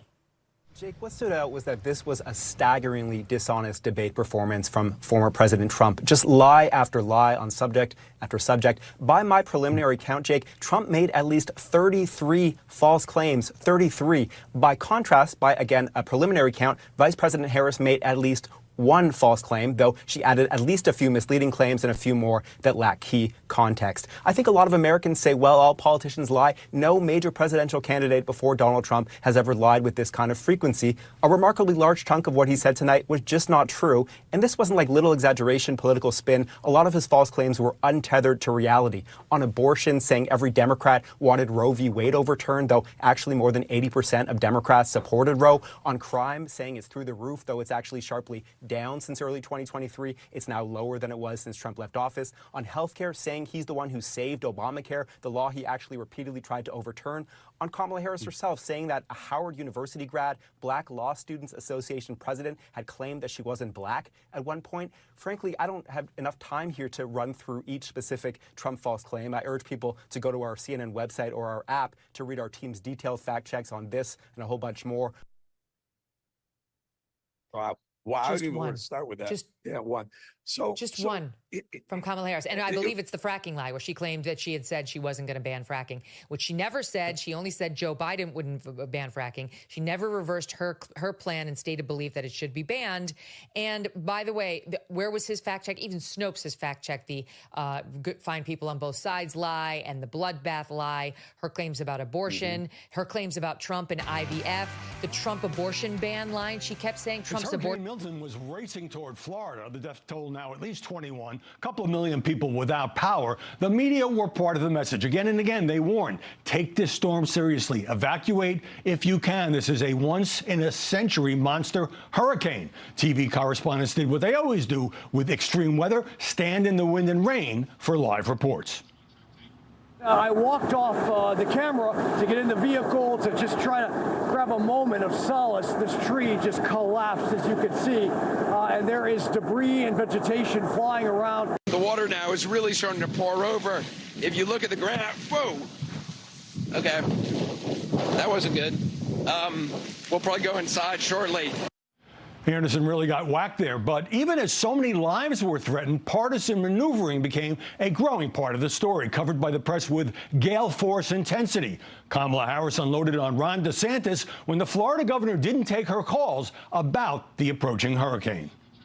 These are the height of the emergency situation. It's just utterly irresponsible, and it is selfish, and it is about political gamesmanship. My focus has not been on dealing with Kamala Harris. I saw the news report. I didn't know she tried to contact me. But I'd also say it's not about you, Kamala. Right. It's about the people of Florida. Donald Trump said the FEMA response to Hurricane Helene has been way too slow and blamed the vice president.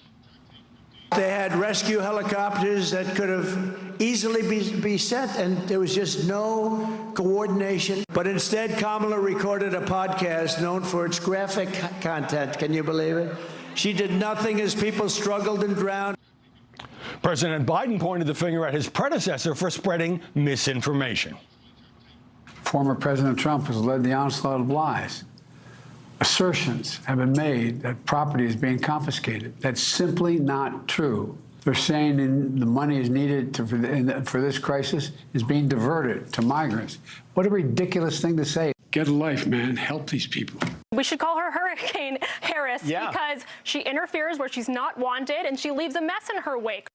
All of the local leaders, all of the state officials, Republican and Democratic alike, are saying this administration is doing everything that we have asked of it.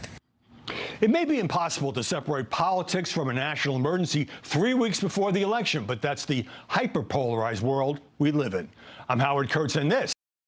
So this conservative and Republican distrust of expertise and seeming embrace of ignorance is something much deeper going on.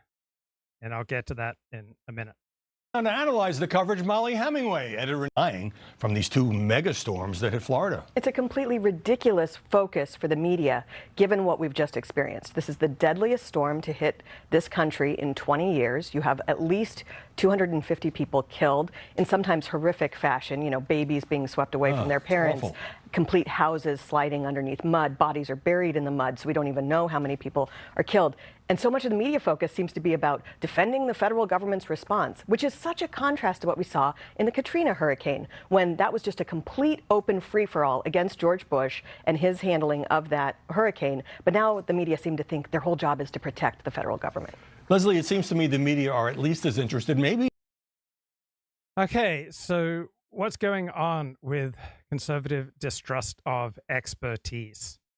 Right, Axios has an article here. Hurricanes test limits of Trump's war on experts. A second Donald Trump presidency would usher in a new type of class warfare, empowering populists to steamroll mainstream experts on issues such as climate change, economics, and public health. My position's in the middle. Sometimes I think the experts are right, and sometimes I think the populists and the people are right. I don't think either the people or the experts are inherently more likely to be right. Why it matters. This year's devastating hurricane season has exposed the perils of Trump's war on climate. Experts have long warned that human-caused global warming is exacerbating extreme weather. Trump, who is potentially 23 days from winning back the White House, has sought to weaponize the Biden administration's hurricane response while downplaying the existence of climate change. As President Trump withdrew from the U.S. from the Paris Agreement, publicly disavowed a landmark climate report by his own government. The MAGA movement's crusade against experts has become fundamental to its anti-establishment identity. Take Trump's populist trade policies. Mainstream economists overwhelmingly oppose his plans for massive tariffs, but the disaffected MAGA base considers that criticism a badge of honor. J.D. Vance noted, you say trust the experts, but those same experts for 40 years said that if we shipped our manufacturing base off to China, we'd get cheaper goods. They lied about that. I remember one expert, conservative economist Russell Roberts, who was my professor for 2 quarters at UCLA, he said that he supported free trade, and that half the reason that he supported free trade with China is that it was good for China. So the well-being of the Chinese was equally important to American Russell Roberts as the well-being of Americans. I used to be very much an advocate of free trade. Donald Trump has brought me around to the virtues at times of protective tariffs. So right now, I want to try to stay in the middle. I like the way that Reagan conducted things. He had both free traders and protectionists in his cabinet. And in some things, the protectionists would win out, and other things, the free traders would win out. So depending on circumstances and depending on sector, probably a more free or a more protected policy is probably better. But what's the foundation for this distrust of expertise? And so conservatives tend to be much more individualist, and they tend to be much more free-spirited because they have much more of a porous identity. They recognize that all sorts of things going outside of them are going to affect them.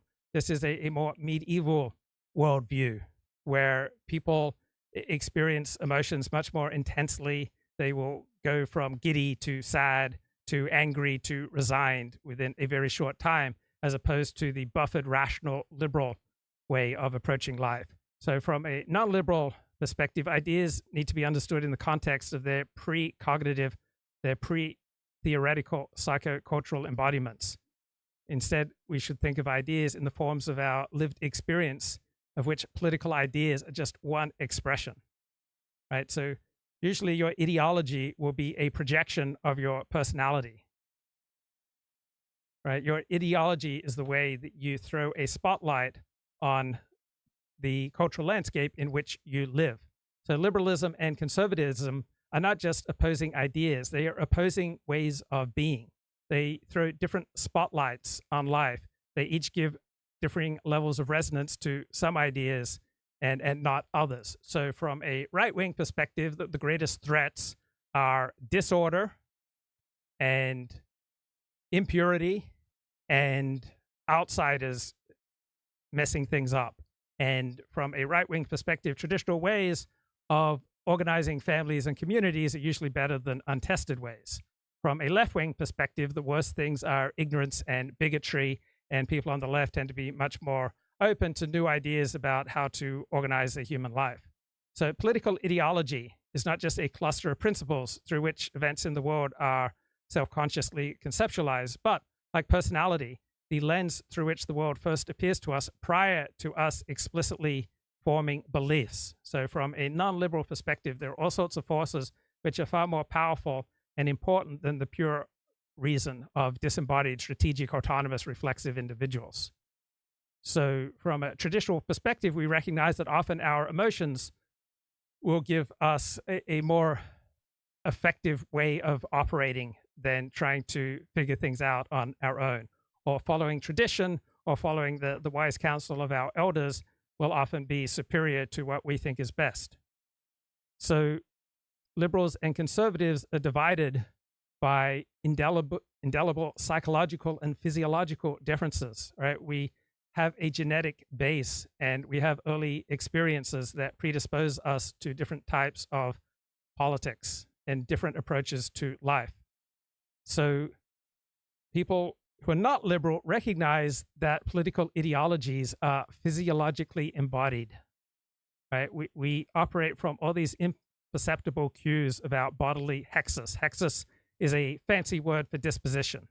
So our bodily disposition is political mythology realized and embodied. It's turned into a permanent disposition about life. It is a durable manner of standing, speaking, and feeling and thinking about life. It's a disposition that constitutes a pattern of postures, both physical, psychological, physiological, that is both individual and it's systemic. And these postures have a whole variety of social meanings and values depending on the context in which they're operating. And so they will pass from practice to practice without going through much discussion or even conscious awareness. So we have all sorts of reasons that prior to thinking, prior to operating our cognitive facilities, we have pre-verbal comportment that usually will carry a political significance. So we have parts of our brain that light up to threat. I think the amygdala.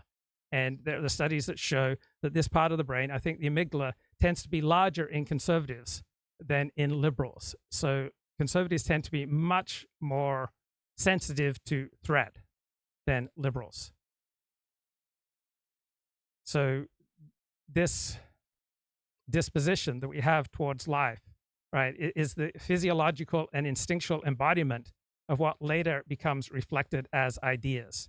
So that liberal-looking girl's coy smile is just a reflection of the temperamental and physiological embodiment of her overall worldview.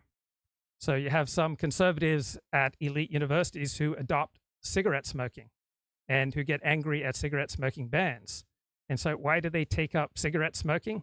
Right? It's not often a conscious political rebellion, right? It's often more of an embodiment of non-liberal values rather than an articulation of them, right? For reasons they never quite understood, smoking will feel like a rebellion against the elite's moral consensus that the two most important things in life are for everyone to be happy and for everyone to get along.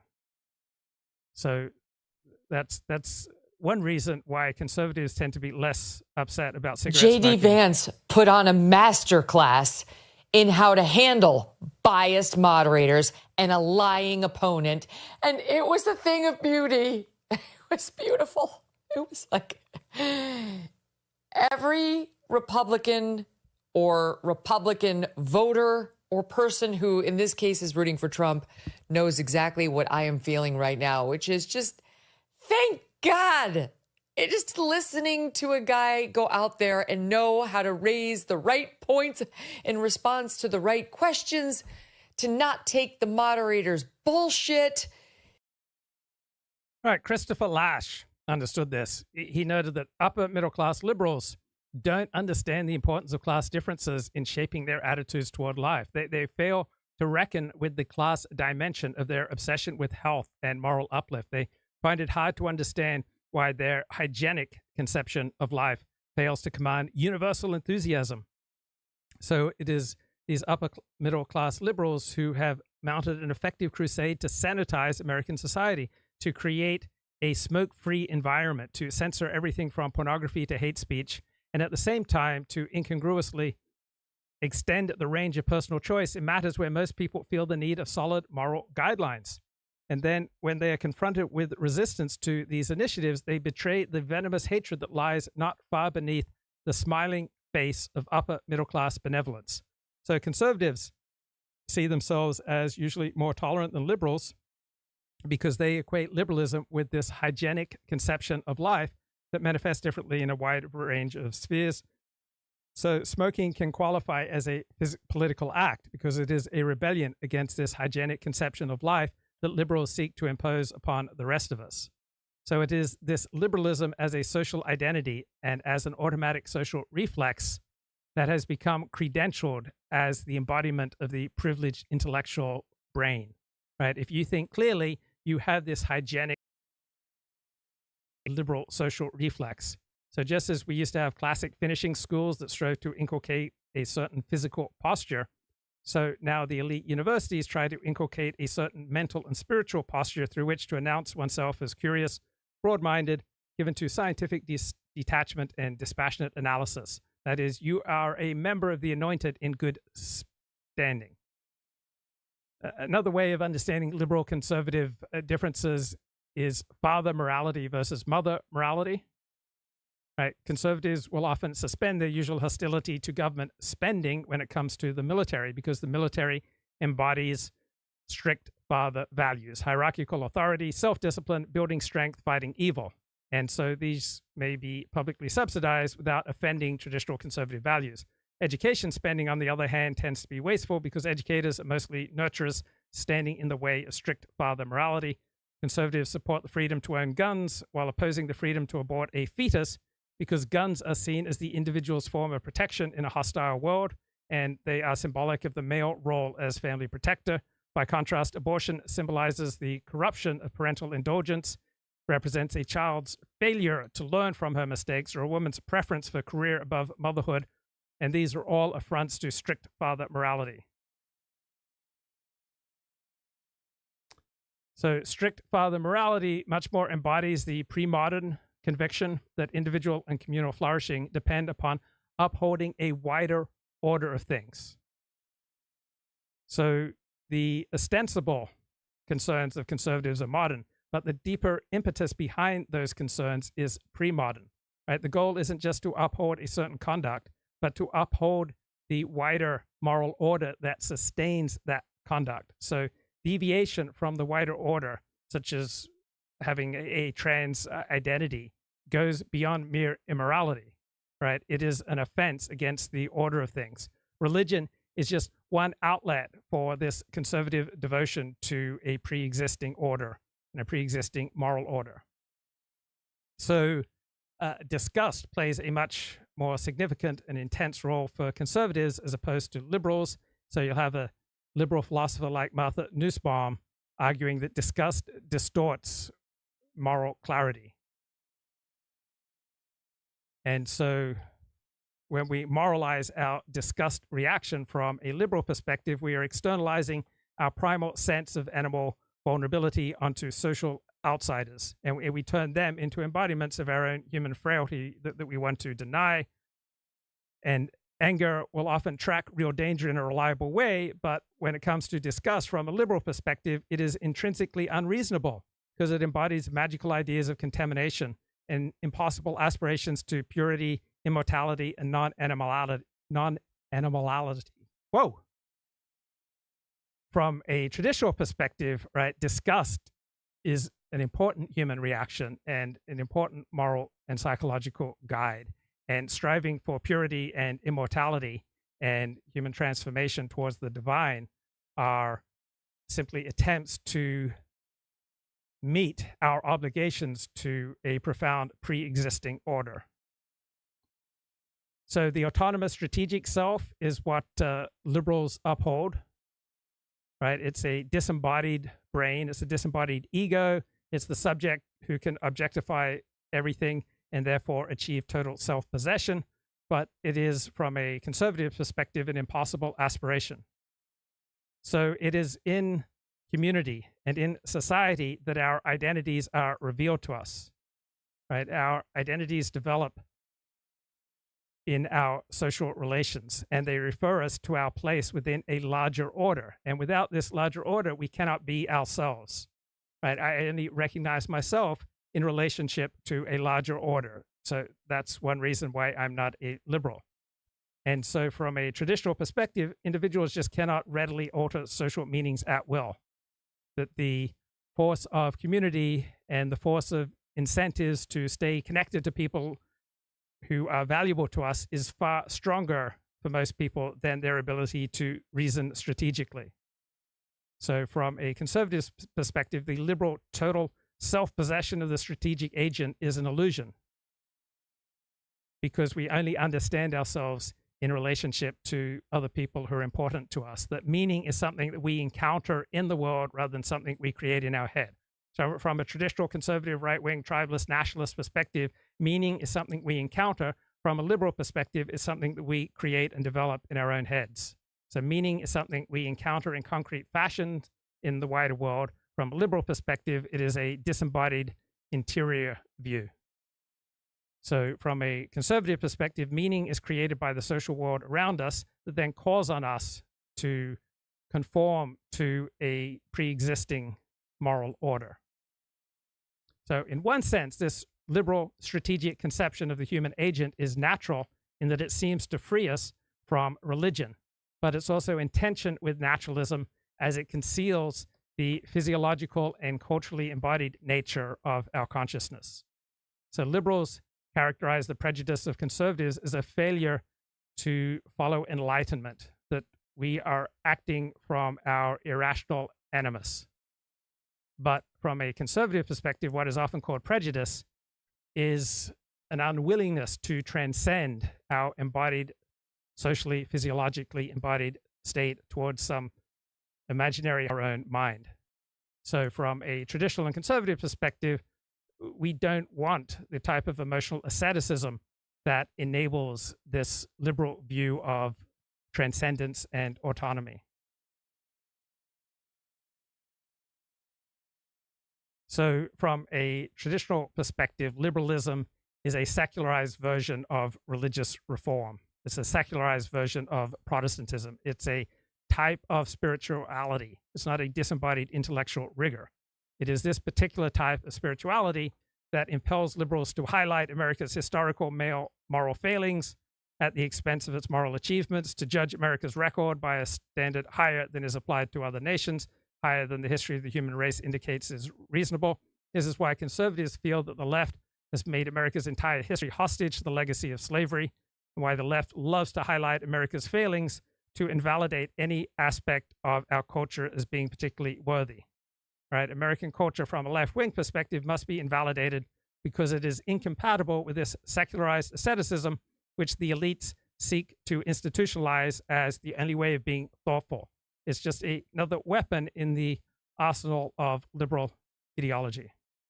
It was really cleansing. It was just, you never see it. It's just so great to see. The moderators are gross. Margaret Brennan, not only do you desperately need some bronzer, you need to understand how to moderate a fair debate when you have half the country who's rooting for the other guy.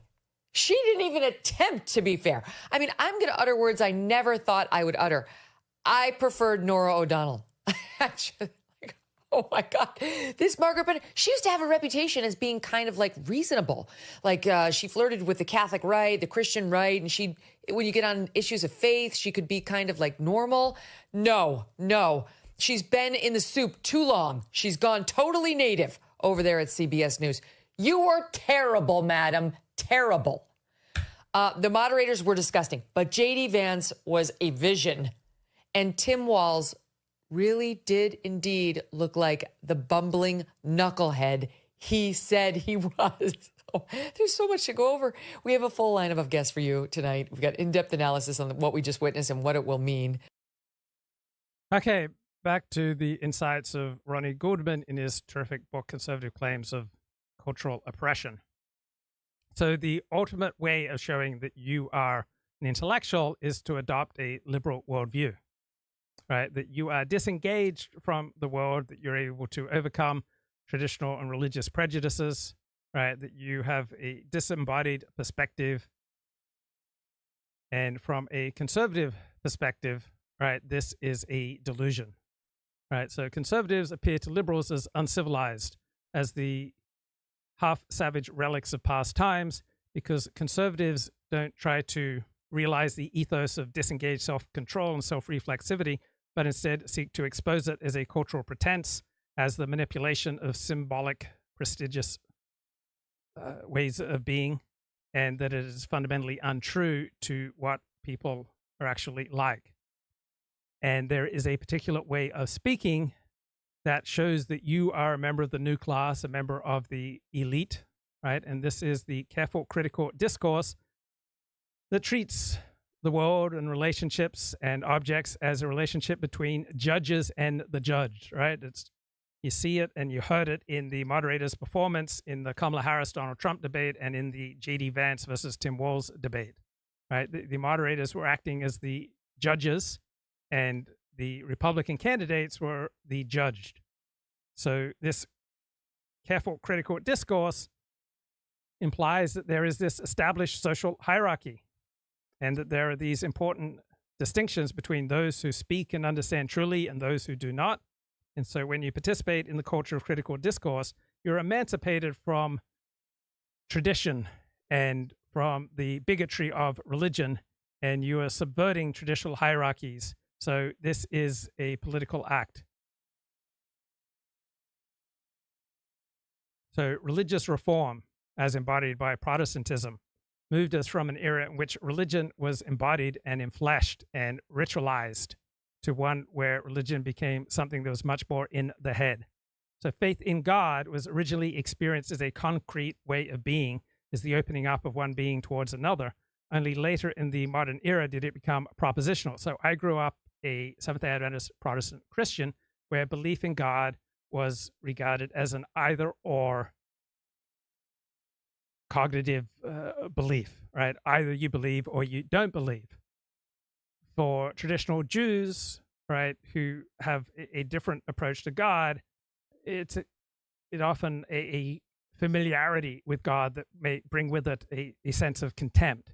It's rarely this either-or perspective of Protestant Christians.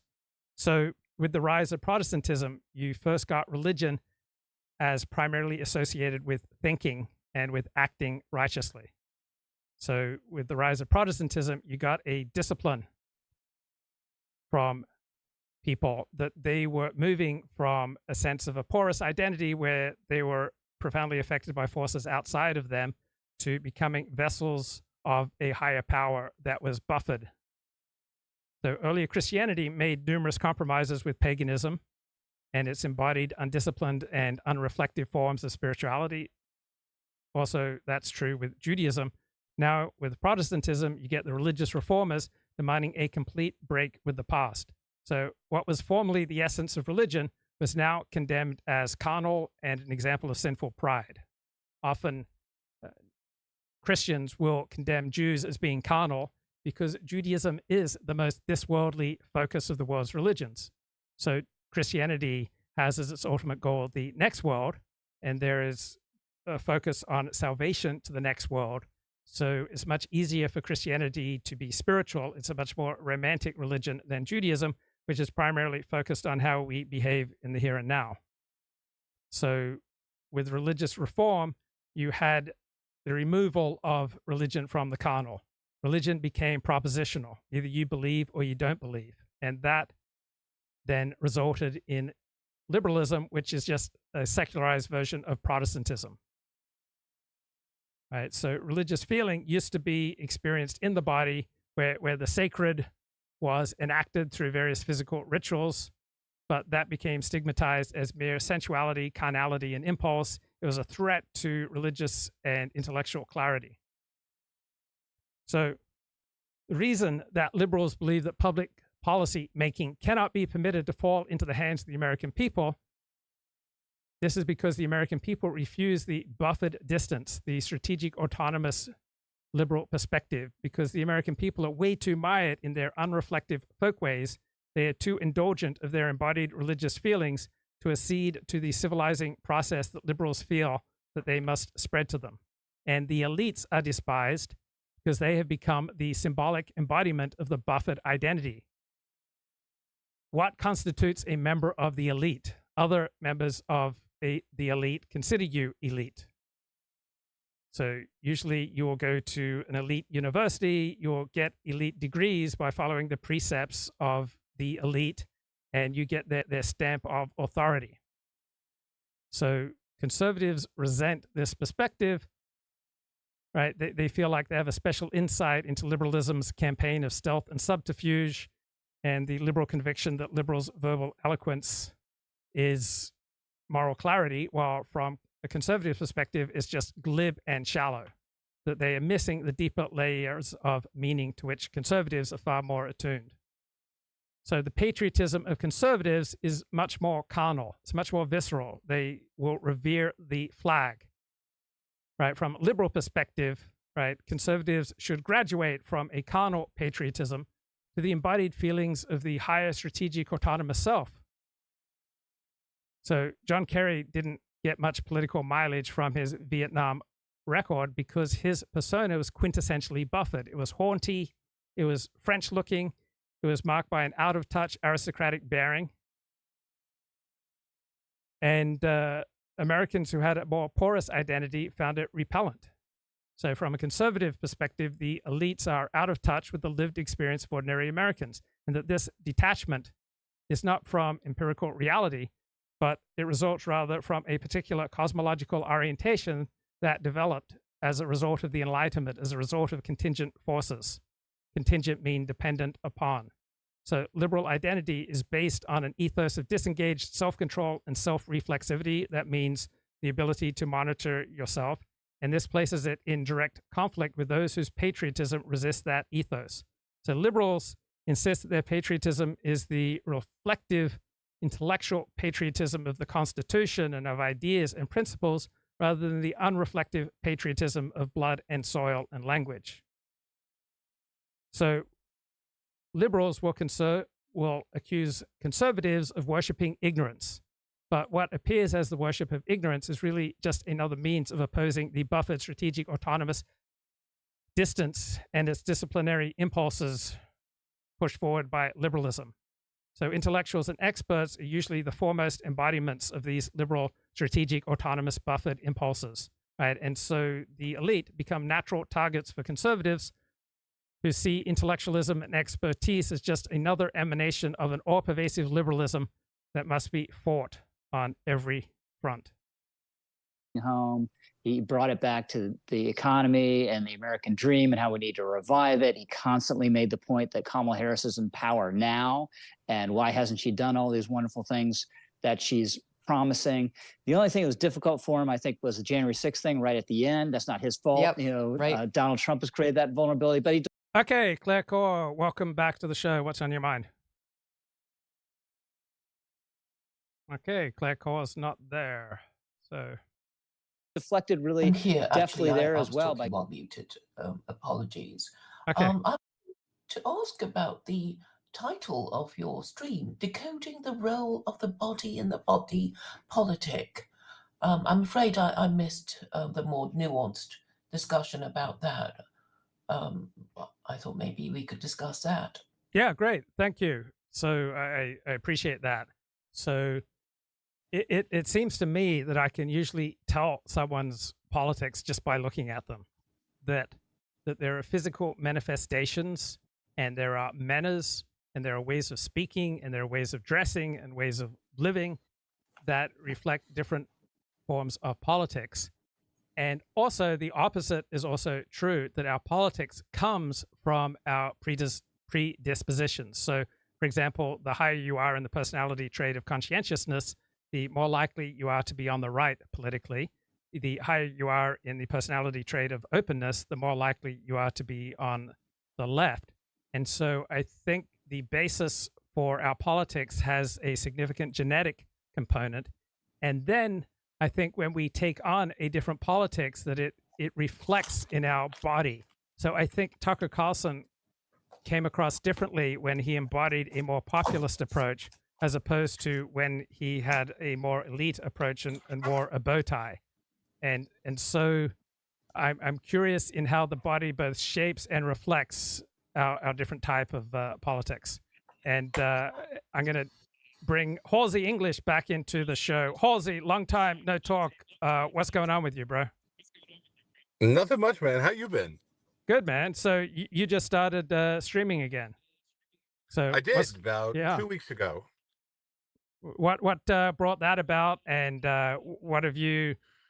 what's been your experience resuming live streaming? So, I mean, it's a longer story that I'm willing to tell at the moment, but I stopped because I got insanely busy with work and family and everything else going on. And I was going through a lot of crap that like I wanted to keep more of a low profile. Yeah. So like 1 month turned into 2, turned into 3, and then it just became harder and harder to get back into it.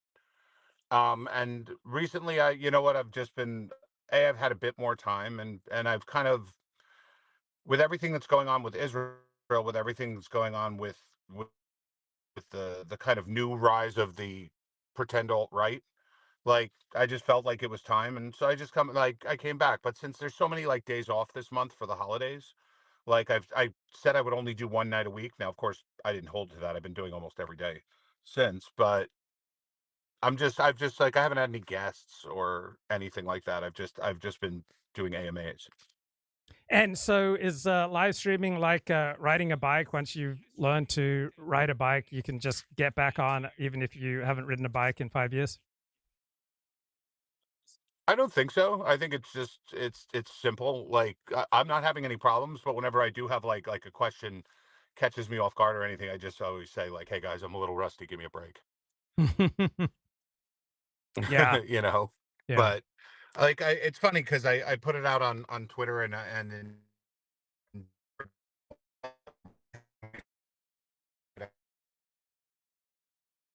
Okay, we lost you for the last 30 seconds. I have to look into something. I can't. Hello? Can you hear Yeah, me I now? lost you the last 40 Can you seconds. hear me now? Yeah, I can hear you now. I'm sorry about that. No problem. Oh man, Okay, where did I stop? So just This develop. sucks. Yeah, just Hold on. Yeah. How's that better? Yeah, I think so. So just go ahead and develop any thought that might be on your mind. So no, I was saying that like I put a lot of like I always put requests out like, hey, if you guys actually want me to look into something, or if I don't have enough, data on it, instead of surprising me, send me the question early. So if give me some time to ponder it before I ask it. And funny enough, I've been getting at least 50% of questions being asked about like relationships and dating and stuff like that. And I feel like Dr. Phil half the time. But it's still fun. Don't get me wrong. I enjoy it, and I feel like I'm helping people, but it does get a little weird. What do you think about Mama JF going missing? Do you think that JF Garapi may have played a sinister role in her seeming demise? No comment. I had to try on that one. I don't know. Look, honestly, I'll be ahead. honest with you. I don't know what happened. I didn't look into it enough. Like I just saw she went missing, and like a lot of people have been trolling and saying he killed her or whatever. But I don't know. That would mean he's at a level of psycho that like none of us could have anticipated. No, I don't see it. Like I see he's he's always been fine with me, but I don't see him being like a murderer. But then again, whoever like thinks like, oh, that person's definitely a murderer. Right. I mean, there does seem to be a lot of suspicious behavior on his part around that time. As I said, I was barely online. So I don't know, like, I haven't spoken to anybody about it. I haven't gotten any, like, I've just heard people say like, oh, he probably killed her, but I don't know, like I don't know what it was. I think I kind of like avoiding it. I Yeah. don't, like, I just considered it internet drama, and I really hate internet drama. Ignored it. Now I'm at the point where I still haven't done anything different. I just see people like posting on Oh God, Halsey, you're fading out again. I don't know why the connection's so bad. But let's keep trying. What's where I am shitty reception. Okay, let's just try one more time. What kind of direction do you think Israel's going in? Do you think it's a productive, winning direction? What's your perspective on Israel and its many wars? I think that we're all finally seeing what it looks like to actually more, and I think that people are that's why it's freaking out the left so bad, and that's why the right is kind of like clapping along. Is that's just what I think. I think that that pager thing changed everything, because all we've heard about intelligence services for like the last 10 years has been how evil they are and how they spy on their own citizens and fuck everyone over. And now all of a sudden, like, they pulled something off that if you had brought that into like a series that deals with like international, counterterrorism and all that, said, look, I have this great idea for a series, and you laid out the pager thing, they would laugh you out of the room as being completely unrealistic. Yeah. Yeah, absolutely stunning. Is there a coherent and winning strategy behind Israel's actions? What do you think Israel's strategy is? I don't think they have a coherent strategy, to be honest with you. But I think their overall policy, and this is affected by politics as well, but their overall policy is just, we're not going to take shit anymore, to the extent that they can. Like, I think that Netanyahu was at a point where he realized that, like, either he wins whatever this war is and whatever he considers winning, or he just keeps fighting it to a large extent, or he's going to probably be kicked out of office, and then who knows what happens afterwards. Because if they held an election, I would say 6 months ago, I'd say there's a pretty good chance he loses. And if he loses, then he's at the whims of the left in Israel, who want his head, and his co-politicians who wouldn't do anything to protect him. And it doesn't take much for the intelligence services to bring up, like, oh well, we think he let 10/7 happen. And then I think he saw all that in the writing on the wall, and he's like, okay, well, I either do that, or I just become the person that everyone claims I am anyway, and just crush my enemies. Now, Bibi has had a reputation for caution. He's on the right, and so many ignorant people think that Bibi is just some kind of warmonger. But the Bibi that we've seen in the past month is unlike any other Bibi that we've seen before. Is that fair? Yeah, because he was always just a politician. Like, Yeah. that's why people didn't like him. That's why in Israel he generally wasn't like a loved politician. He just happens to get like enough people together to string together like a small coalition every time that he's been elected. But people generally don't like him there. And when I was there, when people would talk about Bibi, you'd say, oh, what do you think of him? And they'll go, oh, he gives good speeches. Meaning he sounds great, but he never does the shit that he says he's going to do. So I think that now people are accepting more that he's willing to go the extra mile to do it. I don't think he's a warmonger. I don't think he's like a Genghis Khan or a Hitler or anything. I think that's just all media nonsense. But I think he's willing to actually go far enough to maybe finish the job. So when I looked at videos of Iran's ballistic missile attack on October 1, it looked like my own lying eyes indicated to me that 90% of the missiles were getting through, as opposed to the official line that 90% of the missiles were intercepted.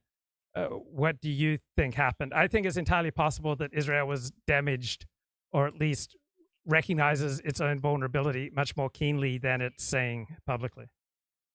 No, I think that people, like, I'm not accusing you of ignorance or anything, but I don't think you understand the value of missile defense. Missile defense is not just shooting missiles out of the sky. Basically, anyone could do that. Like, anyone in an advanced Western country, you could do that with fighter jets. But the issue is if someone shoots 400 missiles at you or 1,000 missiles at you, and you intercept all of them, you'll literally go bankrupt in like 2 months. Like, the cost of the interceptor missiles is like $1,000,000 each. So it's the radar systems that actually make them valuable, because they can understand the trajectory of the missiles and they know where they're going to land. So if it's not going to land in a place that matters, they just let it land. Because what does it matter if it lands in open space or it's not going to hit anything? So and with like the Iron Dome, the whole genius of it is that the radar understands its trajectory as it's rising.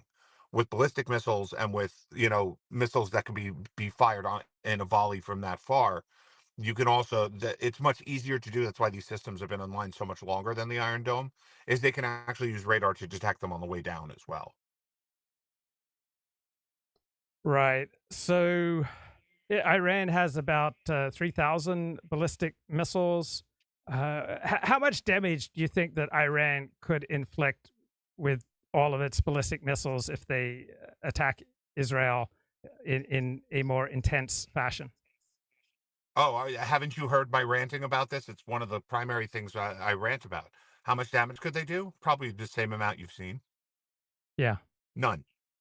The entire Iran, Hezbollah, Russia access is based on the fact that we don't learn anything from the past, in that Russia's stuff has never worked. Ever. It's all propaganda. Every single time you hear about Russia just transferred the new super laser powered, you know, omnipotent missile defense system to Iran, and this thing can shoot anything out of the sky. It's bullshit. No, it's never worked anywhere. And Russia always has an excuse as to why it doesn't work. They supposedly transferred it to Syria years ago, and yet Israeli jets enter Syrian airspace and do whatever the hell they want, like at will. And whenever the Syrians or anyone say, "Hey, well, how come Russia's super advanced system isn't shooting them out of the air?" They'll say, "Oh, well, Russia didn't transfer operational, you know, control of it over to the Syrians because they're afraid it could start World War III. So Russia exercised restraint and just let Israel bomb whatever they wanted." It's the same crap we got in the Cold War, that they were always coming out with a new missile defense system, a new intercontinental ballistic missile that could defeat anything, a new fighter jet that never existed, or anything. They would hold these parades in the middle of Red Square with missiles that didn't work. Do I think they have nukes? Yes, because they stole the tech from us. And do I think they have missiles that can reach the US? Sure, but nobody's using nukes. It's a guaranteed mutually assured destruction, and I don't think any other than maybe some ridiculous Islamic lunatics would consider that okay. But Putin doesn't consider that okay. So take nukes off the table. The rest of their stuff is garbage, and it can't do anything. And Iran knows that. Iran's not that stupid that they believe they could do something. Otherwise, they would. Like, what's stopping them from doing something? For years, everyone said Israel can never take on Hezbollah. They have 100,000 precision-guided missiles that could strike anywhere in Israel at any time. They'll hit the nuclear reactor at Dimona. They'll flatten Tel Aviv. They'll hit Jerusalem. They'll do whatever they want because they can. And it's just not true. I mean, if you believe we're still gauging our response thing, like, Israel annihilated all of their leadership. They blew their peckers off with pagers. Like, do you really think Hezbollah is waiting for a better time to strike? Like, I don't think so. It's just because Russia shit doesn't work. And so, what for what Israel can do now in retaliation to Iran? We've had a long pause between the Iranian ballistic missile attack of October 1. I'm wondering to myself, does Israel think that it's more vulnerable than it expected, and so it's being more cautious? How do you interpret that? I don't think that they're being cautious or uncautious. I think they're just doing what they have to do to minimize soldier casualties. Like, there's a gazillion conspiracy theories, right? Like, Israel wants to take Lebanon as part of Greater Israel. They want to flatten Iran and draw America into the war. All of that is bullshit.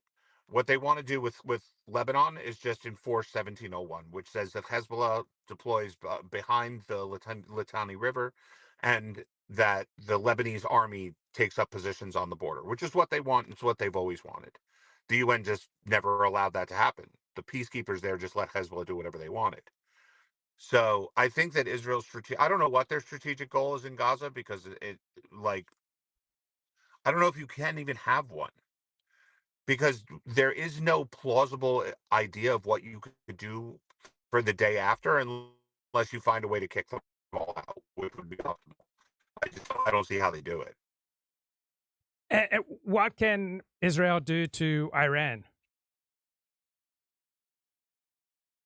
Israel could do whatever it wanted to Iran. That was what happened last time when Iran shot all those ballistic missiles and none of them hit the first time.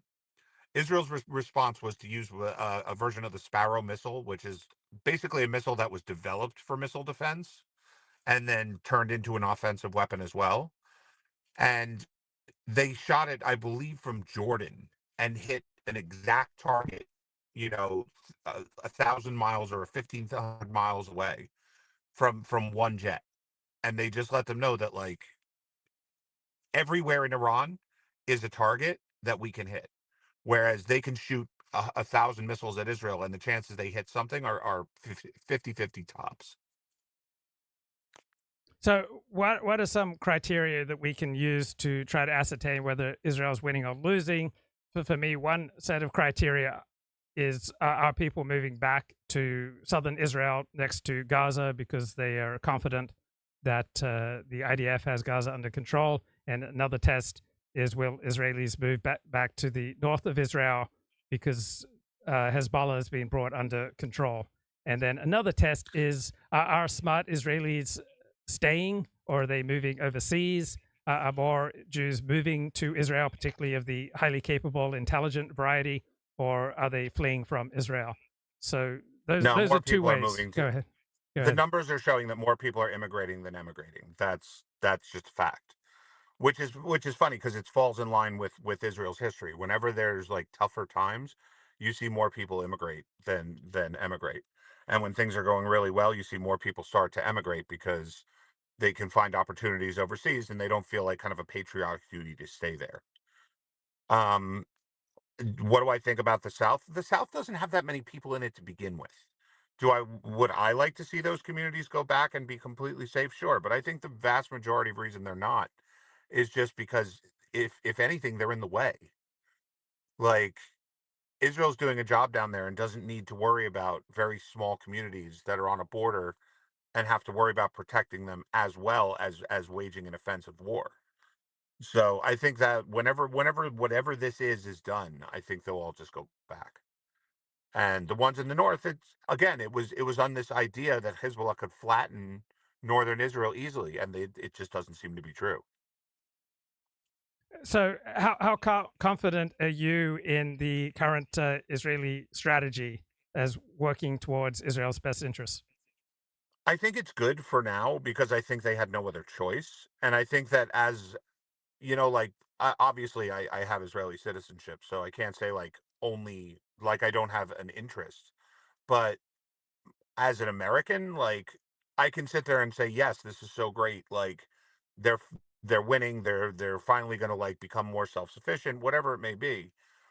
But the problem really is the longer this goes, the more their economy is just going to become devastated in terms of foreign investment, in terms of being able to sell products overseas, just because shipping is halted to an extent. So I worry that if this goes on forever, that it'll hinder their ability to maintain an economic, kind of superiority in the region, or even be economically viable for a very long time if they keep spending money like they are without boosting their economy or being able to boost their economy. But in terms of militarily, I think that the only thing stopping them from going even further than they have now is international pressure. And I think that Bibi is caring less and less and less about it, because it's one thing when people pay you the lip service, when they say Israel's right to defend itself, we support him no matter what, blah, blah, blah, blah, blah. But when even half your allies start oh, you're a warmonger, or we're thinking about this, we don't like Joe Biden openly says how much he hates him, So I think Bibi just says, okay, well, if they're going to all call me this, I get the ability to actually kind of act like it a little bit. So I don't see the international pressure being the same as it was a year ago. And who do you think is going to win the American presidential election, Donald Trump or Kamala Harris? I honestly don't know. And the reason being is that my biggest fear is if the election stays close enough for them to cheat, I think they will. And I worry about that because regardless of how much you hate polls or anybody hates polls, they're all neck and neck basically everywhere. And we know that Trump defeated Hillary by just like a handful of votes in a few swing states, and Biden did the same to Trump. So could it happen? Yes.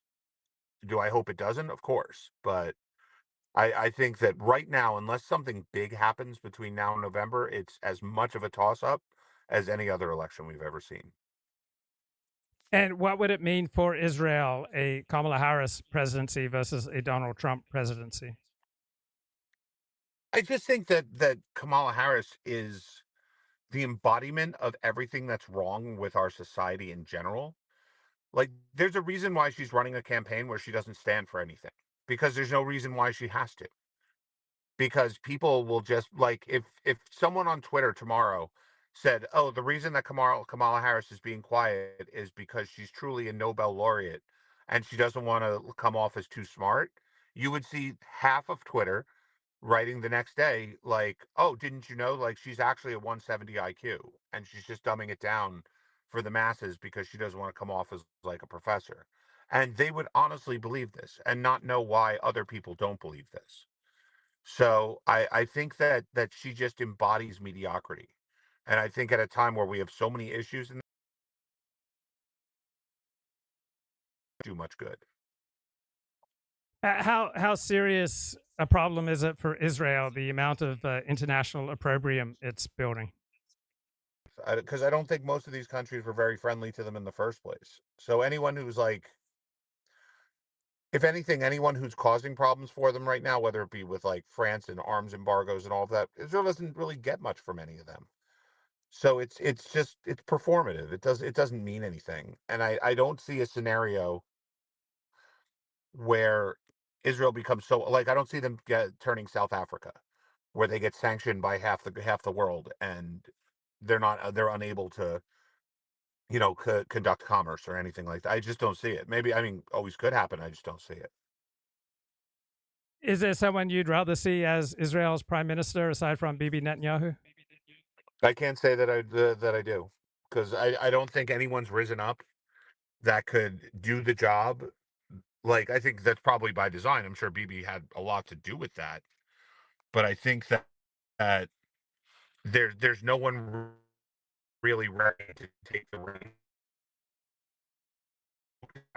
tomorrow. I think there's probably people on the like,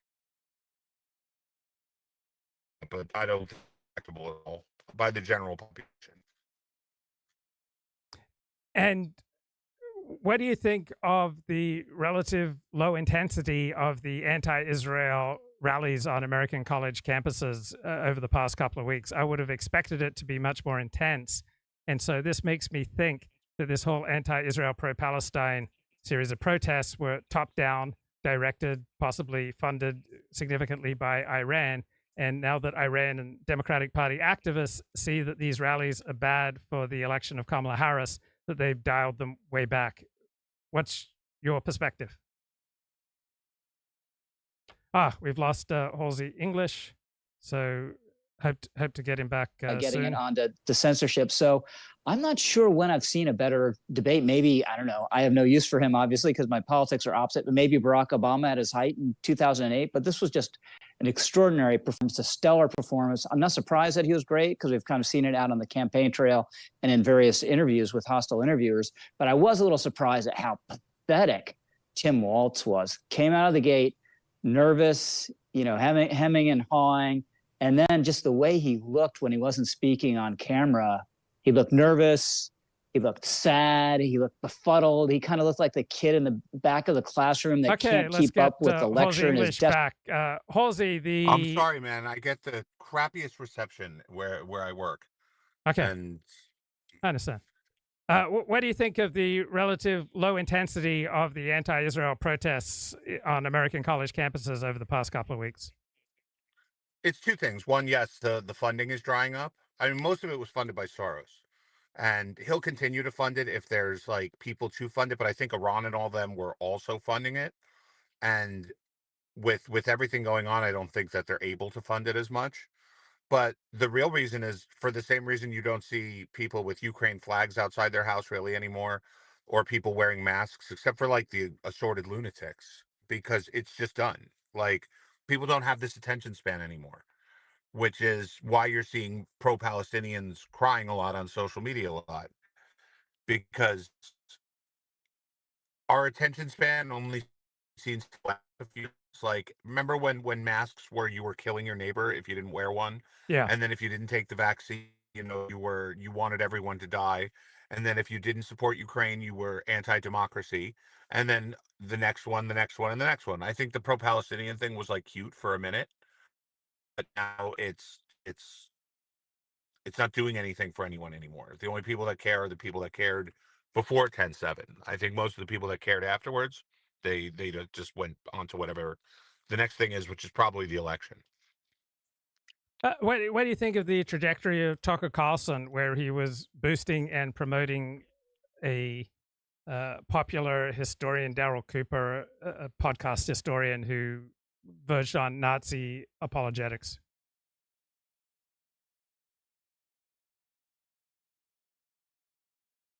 I don't. Can you hear me? Yeah. Go ahead.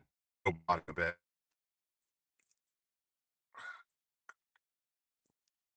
Go ahead. Okay, you can hear me now? Yeah. Go ahead. Yes.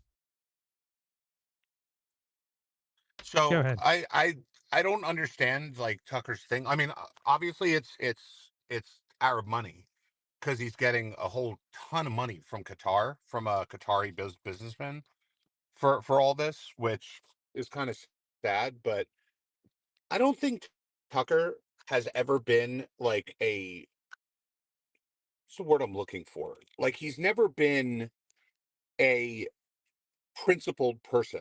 I think Tucker is an entertainer, just like most other newscasters.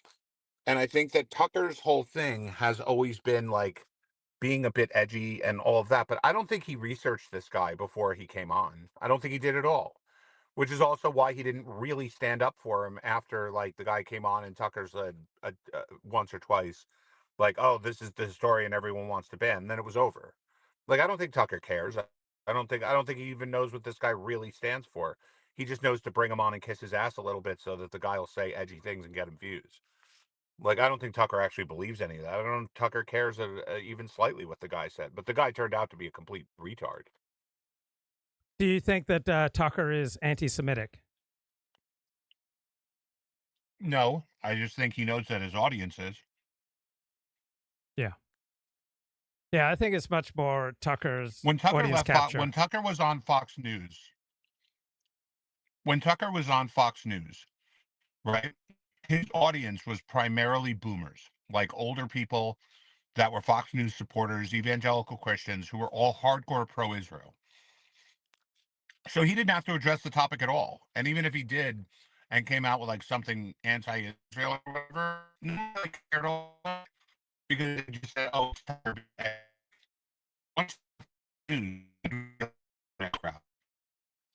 Boomers are not following on podcast or whatever you think. Okay, So Halsey, the entire connection's audience just had too bad. I'm quite sure. I'm sorry, Halsey, the connection's just too bad. Do it another time then. Yeah, let's do it another time. Great to talk to you, bro. Take care, We'll do it man. another time. Yeah. I'm sorry. Yep, no worries. Okay. Claire, I welcome you back to the show. Anything that you've heard that you want to comment on, Claire Khaw? Thank you. I can't. It's all hearsay, and I mean, what can you say except that there's probably some truth in some of the things, but we'll never be able to prove it conclusively. And basically, Israel is meant to be there to fight the Arabs and justify American presence in Israel. And I know a lot of people want to blame Jews, but I think a lot of Jews are just put there in order to fight Arabs, in order to justify American presence in Israel. But they're just as much the pawns of the American empire as are Gentiles. And what do you think about the idea that you can often detect somebody's political leanings just from looking at them? Well, obviously, somebody's behavior will be dictated in a large part to sex, class, religion, culture. So, all these factors make up what will cause people to behave in a certain way. And I think race is a red herring, and it is class, religion, and sex that is crucial in understanding the most important divisions that divide us all. And how much free will do you think we have? My answer is that we all have free will, except some of us will never think of using it. In theory, we all have it. Okay. But some people would rather die. Mm-hmm. So do you think people have a genetic predisposition towards certain politics? Well, I think men would be tempted to it's actually in their interest. If men want to retain power in society, they would have to do so as members of a patriarchy, and it's only when they go over to matriarchy that they find that they have no control and no stake in society at all, because really the patriarchy is a breeding program for married parents and their legitimate offspring. But we now have the opposite, which is unmarried parents and their illegitimate offspring who are very difficult to reason and bargain with. Many men in relationships take on the female frame because they have a difficulty thinking beyond their sexual desires. And so women are usually more sophisticated and thoughtful and coherent in developing a frame for a relationship, and then men will either get hooked into a woman and so essentially accept her frame, and then there are a few men who have enough strength and clarity to maintain their own frame while beguiled or intoxicated by a woman. Do you think I'm right that men tend to, by lack of courage, simply assent to the frame that their female partner puts on their relationship? Well, men need to know where the boundaries are, and they need to be told. The closest thing to being told what the moral boundaries are would be to have principles that come from morality, that come from religion, and all this is not currently very clear to people. So the joke is that men can never say no to an immoral woman offering him no-string sex. They just can't say no. They are incapable of rejecting that option. And therefore, their society is corrupted. I notice that many women have the same level of visceral repulsion about weak men that many men have towards obese women.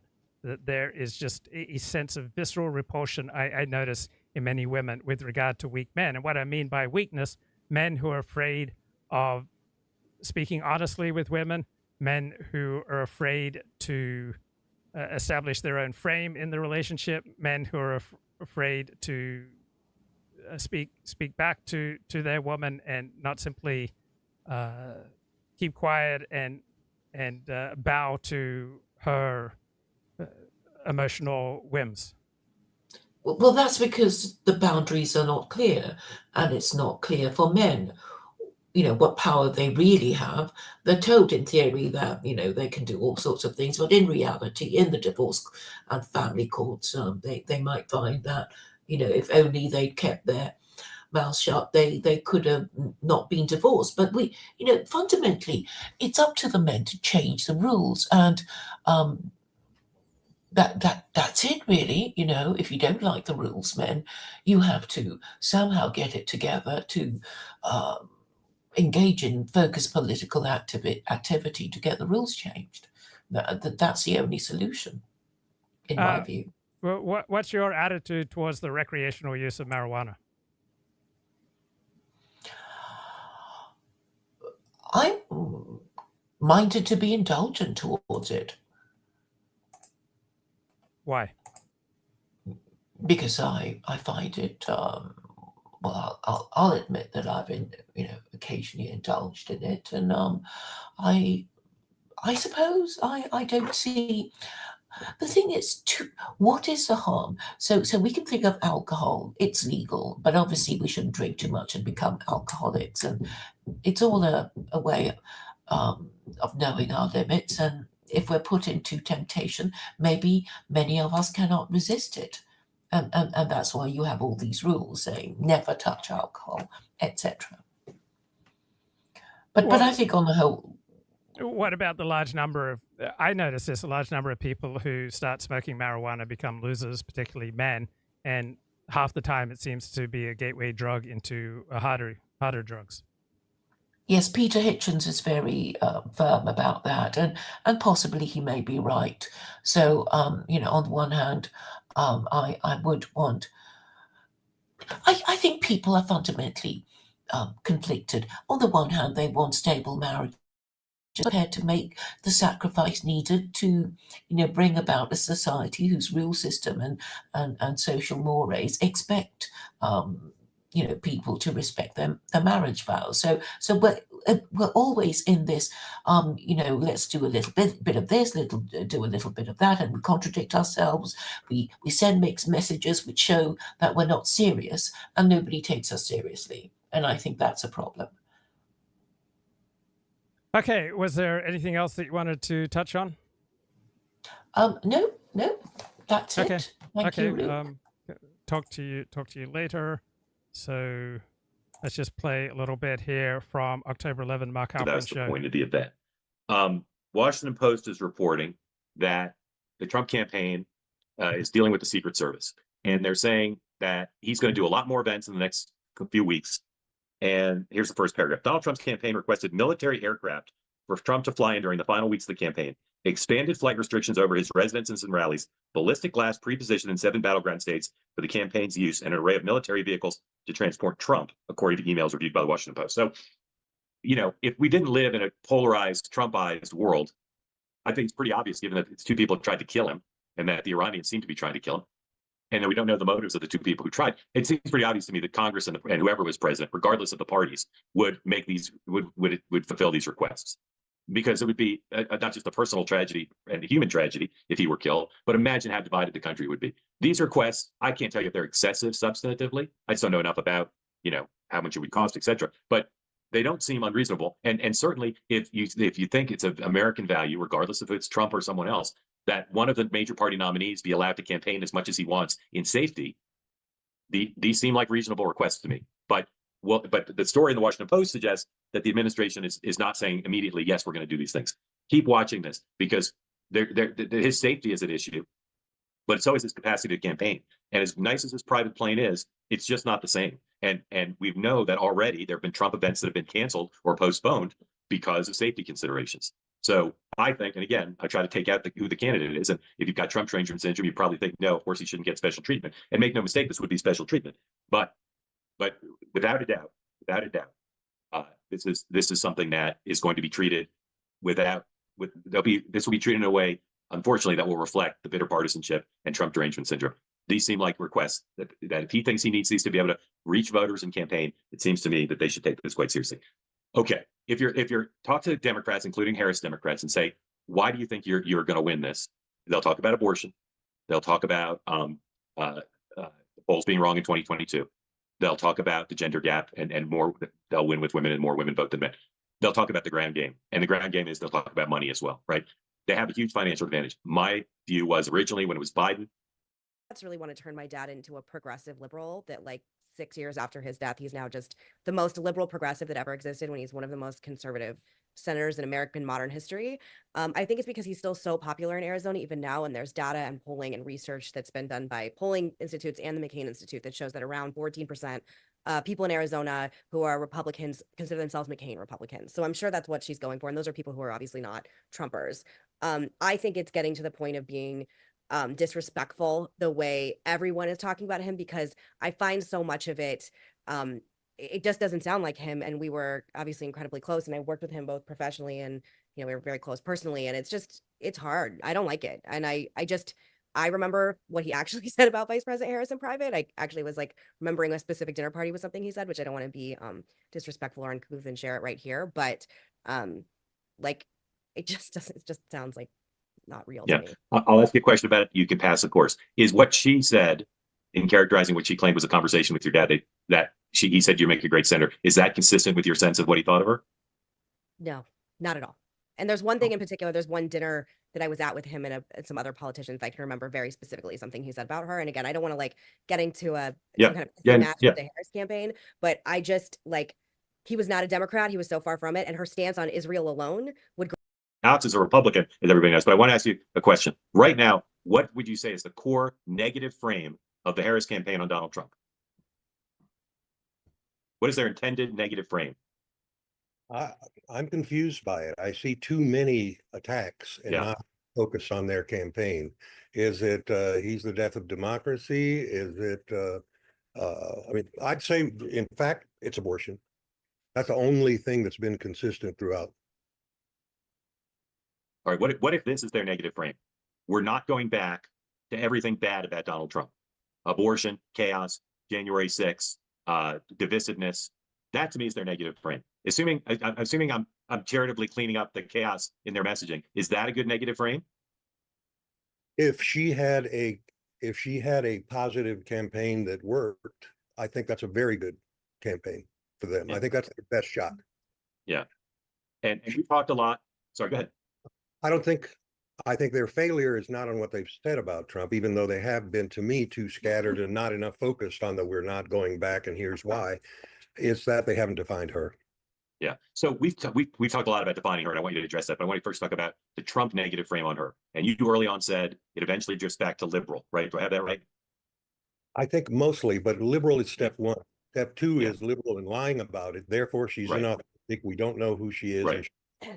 Right. So chameleon, fake, cipher. Right. So their thing continues to be, I believe, weak, failed, dangerously liberal. Right. Is that, I continue to believe that's only 4 words, but it may be 2 words too many. Which is Trump's best frame now? Not which one's he doing, but which is his best in your view? Or is it chameleon? I think I think they've done enough of the liberal that to me it's she's sold her soul. She's nothing at all.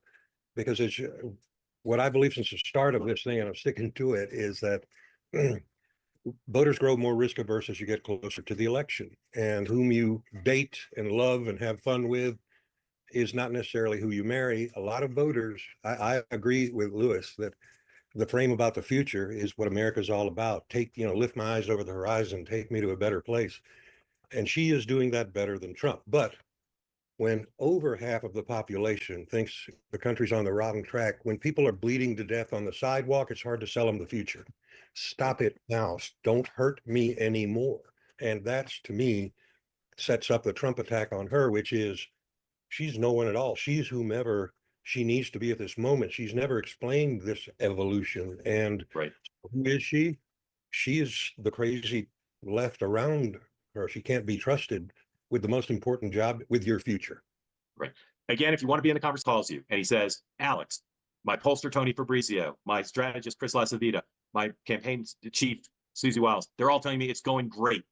Everything seems to be great. I need you to, Alex, tell me, what should I be worried about? What might we not be considering? What would you tell President Trump? I wouldn't answer the phone, but if I did. He's got his caller ID says Fidel Castro, so you pick up. I would say that you're making progress, but with a lot of low propensity voters. You're beginning to get some young black men. They're going to show up. Okay, good luck. You're beginning to make progress with Hispanics. Okay, not the highest propensity voters. You're rearranging the electorate. And remember, your ceiling may have bumped up. You have a higher ceiling now, apparently, than you've had before. You've expanded who you are, Elon Musk. And again, you've expanded the perception, not necessarily the machines bringing in more votes with RFK Jr., but you still have a ceiling. And right now you're enjoying a surge of momentum, but when you stand up, you still hit your head on a ceiling, and it's going to be very close. And remember this, Donald Trump, they've got a machine that might be worth 2 or 3 points in Pennsylvania that you don't have. Okay, so what would you tell him? So if he said, Alex, what can I do about that? What would you tell him? I know that's not your area of expertise. Too late. It's too late to build a machine. Therefore, he has to help her disqualify herself. And that is putting on a bunch of ads and a bunch of events, which is what they're doing. Here's one Kamala Harris, here's another Kamala Harris, frick, frack, border, border, and then close it like this with 2 words. Had enough. Empower voters to make the change. That's the tag I would use to close the campaign.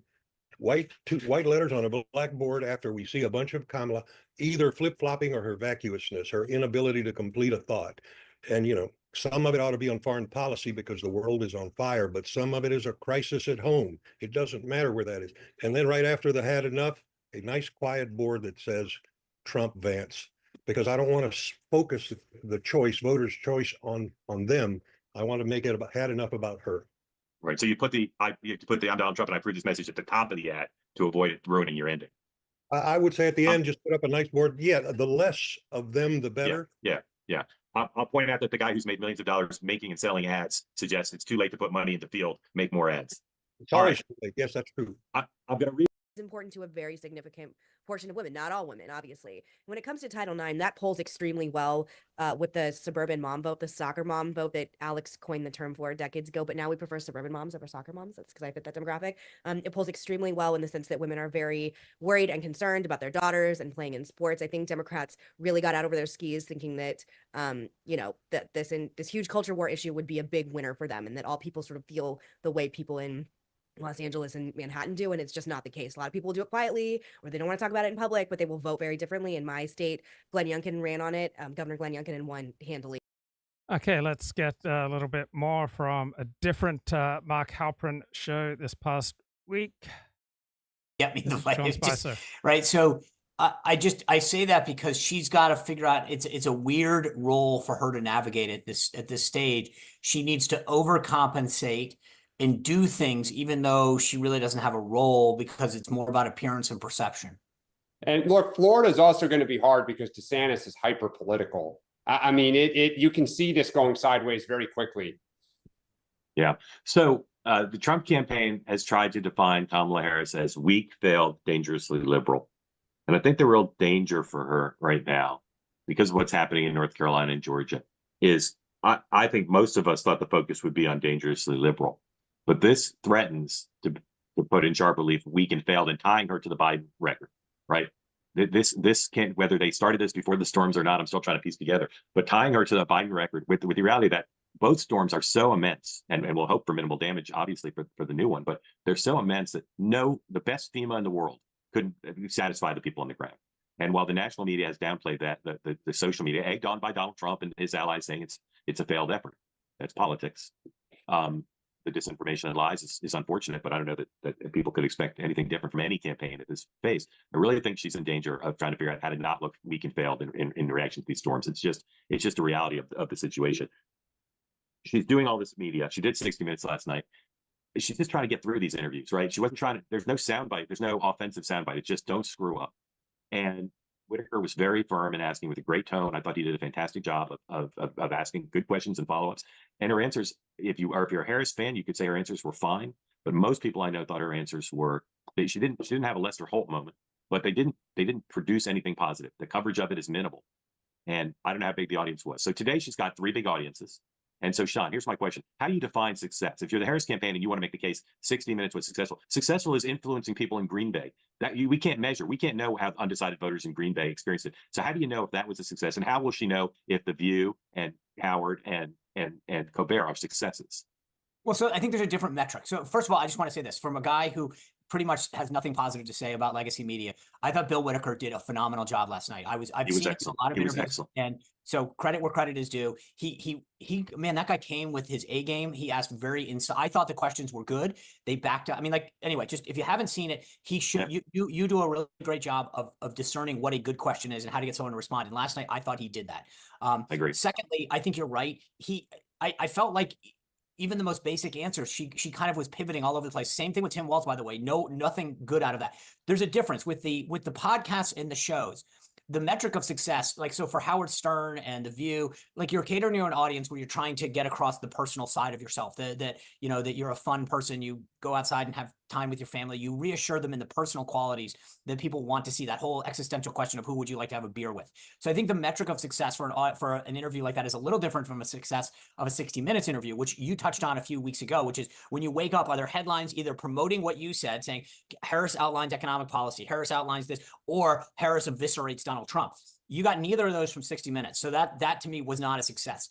The metric of success on these other things is, do people come across saying, wow, I didn't know that about her, I liked her. Like when I watched the Theo Von podcast with Donald Trump, a couple of the other, I was like, wow, he comes across, he allowed people a little window into who he was as a person that I enjoyed watching. I think those moved the needle forward. So those are sort of my metrics of success. I don't think 60 Minutes was, and we'll see. I also think the Stern one is not, I would not have chosen that one if I were her. I get the View, the other ones, those are smart. They play to a gender gap that's huge, and where she has a great issue to really press on abortion. Howard Stern, I think, if I were her team, I'm going to be holding my breath, crossing my fingers. No. You need, if you haven't, go listen to his interview with Joe Biden and his recent interviews with Hillary Clinton. That'll be easier than the View interview. Okay. I'm telling you, that's what Howard has become in interviewing Democrats. It's quite something. So I see in the chat, which I don't normally look at, but a few things caught my eye. We're talking about Harris a lot on this program for a couple reasons. Okay. We know what Trump is. We don't need to spend every episode talking about January 6th. We'll talk about it if people want to bring it up. What's happening now with Kamala Harris is, this is an experiment. Can you win a short campaign with an untested candidate? And what I'm telling you is happening in private polling is she's got a problem now. Okay. It's not cheering for Trump. It's not predicting Trump will win. She's got a problem. Please bring up the New York Times poll. So new New York Times poll shows her up 3 nationally. We all know that 3 is like the bubble point, right? If she's up 3, she's got a chance to win the electoral college, but they'd rather be at 4 and they don't want to be at 2. So 3 is right at the bubble. I'm not saying this Times poll is right. It's in line with other national polls. Now bring up 102. Wall Street Journal has a story about Democrats really worried about the 3 Rust Belt states. We all know from our contacts in both campaigns that Pennsylvania is tough for her right now. And without Pennsylvania, there are paths, but there aren't many. There's no path without Wisconsin. So you see here, Tammy Baldwin's Senate campaign poll shows Harris down 3 in Wisconsin. We all said yesterday, Wisconsin and Michigan are looking worse for Harris than before. Baldwin has her down 3. Not Baldwin has Harris down 3. Why is the Baldwin campaign sharing its polling with the Wall Street Journal? Good question. Sean, why would a campaign share their polling negative for their candidate? Because they want more visits? Is that the reason? I mean, I think part of this is like a Hillary Clinton redux, which is that you want to make sure people understand what's going on. Plus, you're tied to it. Tammy Baldwin can't win if Kamala Harris loses. She can. Yeah, she can. She can. I think okay. Well, in a close race, she can. Okay, maybe it's not a 5,000 vote squeaker, but I think part of this is to make sure that they understand this. But I will say this. Off top, Alyssa Slotkin said the same thing last week in Michigan. Like, this is what we were talking about the other day. Correct. They are sending. I think that's the challenge for Democrats is the trend lines, right? I mean, if you just go back now for the last 3 to 4 weeks in Michigan and in Wisconsin, not that Harris was up, 7 and it went down to 4, down. Okay, if you just looked at this man, right, wouldn't you automatically expect that he's on the left? Is this not the classic physiognomy of a liberal commentator? To 1. It's gone from 3 to 2 to 1 to tied. And at the same time, those Senate candidates, Casey, Slotkin, and Baldwin, are seeing the same all much closer. Right. By the way, so you do it to sound the alarm bell. You are sounding right, and you just have to look at Sean Spicer, and you'd expect this man's on the right. The alarm bell in the party. Yeah, Mark, Dan's right, but just a little asterisk point. I don't want to go on this, but I think it was funny. A week ago, you had Chuck Schumer and the D-Trip kind of, or the DSCC pivot and say, we're going to bail on Montana and go after Texas and Florida on offense. And here they are 7 days later going, oh, crap. I mean, I just get a kick out of this because after November 5th, we may look back and say, wow, that was a horrible mistake not to fortify the trenches. I think that move by Schumer was all designed to prevent people from throwing the towel in at the DSCC and all shifting to CCC. I know. And lobbyists reaching just to Republicans. They have to pretend they can win the majority. They have to have a path to talk through. For you Harris people on here complaining that we're talking about problems in the Harris campaign, you're welcome to put your head in the sand about it. If you want to go watch MSNBC primetime and hear how great things are going for the Harris campaign, you're welcome to do that. But if you want to understand what's actually happening, we're here to tell you. I just saw some new private polling today. That's very robust private polling. She's in a lot of trouble. Here's how I framed it this morning in my newsletter. The conversation I'm having with Trump people and Democrats with data are extremely bullish on Trump's chances in the last 48 hours. Extremely bullish. You think of the 7 battleground states. Which ones is Harris in danger of losing? I would say Pennsylvania, Michigan, Wisconsin, Arizona, North Carolina, and Georgia. I'm not saying she'll lose all 6, but she's in danger. The only one that the Democrats say she's not in danger of losing is the one I never say the name of because I can't pronounce it. But it's where Las Vegas is, right? You guys agree with me? She could lose any of those 6. Right? I mean, she could lose all 7, but Democrats will tell you they're worried about those 6. They're less worried about the 7th. Yeah. I don't know any Trump person who says they're worried about losing any of the 7. They don't know that they don't necessarily think they're the favorite in Michigan and Wisconsin, but they're not worried about losing it. Right. There's not, you don't hear from them, oh my goodness. What you hear is we're moving up. What the 3 of us are hearing, we're moving up in those 2. We're going to win. We're going to win the 3 Sunbelt states, and we're stronger in Pennsylvania than she is. That to me, if the whole thing's about the Electoral College, you take any of the Rust Belt states away from her, it's very difficult for her to win. Very difficult. It's not mathematically impossible, but it probably won't happen if she loses any of them. So now, she can replace Pennsylvania with either Georgia, North Carolina, and then one other of the Sun Belt states. Nevada. Yep. Well, any of them. If she wins, if she loses Pennsylvania and she wins either Georgia or North Carolina, then she just needs one of the other 3, and that's not impossible. But what I'm telling you today is things are not moving right for her. And if you think today's interviews are going to fix it, then you're optimistic about her performance in interviews, where her best interviews are where nothing horrible happens. She's not driving a message. Now, speaking of message, Harris campaign puts out ads every day, it seems, and lots of them, which is good because you can A/B test them and you can try to target them to particular people. But it does raise the question. We know the Trump campaign has 4 words to describe their negative frame on Harris, which, as I said before, might be too many. But we're going to look at 2 Harris ads that are different messages. And I want to talk to you about, what do you guys think at the back half of the 2 ads? What do you think the Harris frame is, the primary frame on Trump? Is it we're not going back? Is that specific enough? We'll talk about it. Raise your hand if you want to get in, because here's my question. What is the Harris message? Is it Trump is going to take away your health care? Is it he will take us back? Like, if the Trump message is 4 words, which is failed, weak, failed, dangerously liberal. Dan, say you were doing your best job to explain this. What is her main negative frame on Trump? It's that we're not going backwards. And that is it, because they believe that people have connotation. everyone knows Trump. Everyone has an opinion. We're not going backwards. We're not going backwards on what? Because his economic policy, some people like. We're not going backwards on January 6th, on chaos. What are we not going backwards on?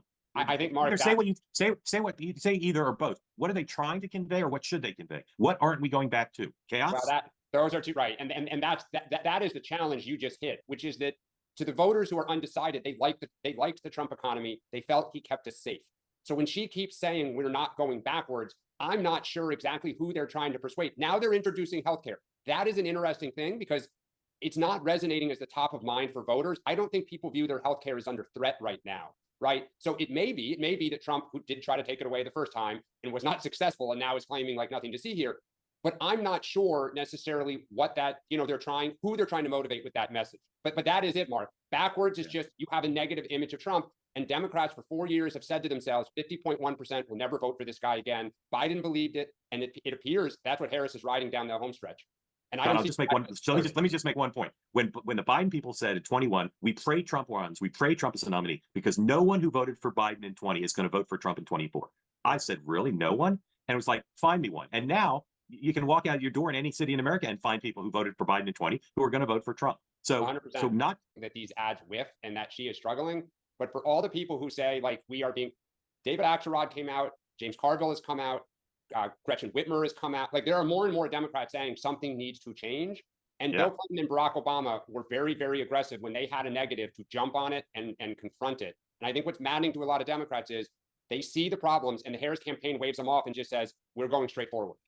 Mark, one thing that's really interesting, we talk about ads and messages, and because I'm a political dork, last night I pulled out this review of what they called the CAVE, the Obama Data and Analytics Analysis from 2012.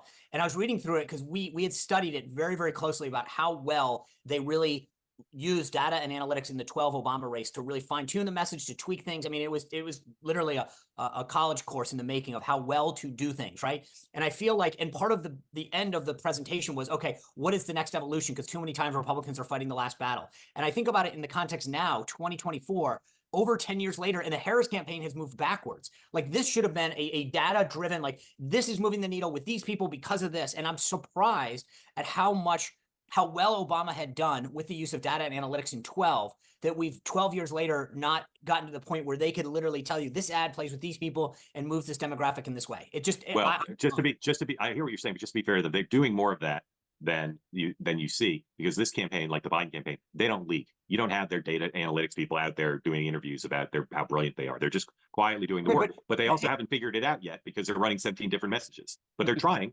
They're trying. Phoebe, could you unmute? Could you unmute? Yeah. There you go. Tell folks who don't know where you are.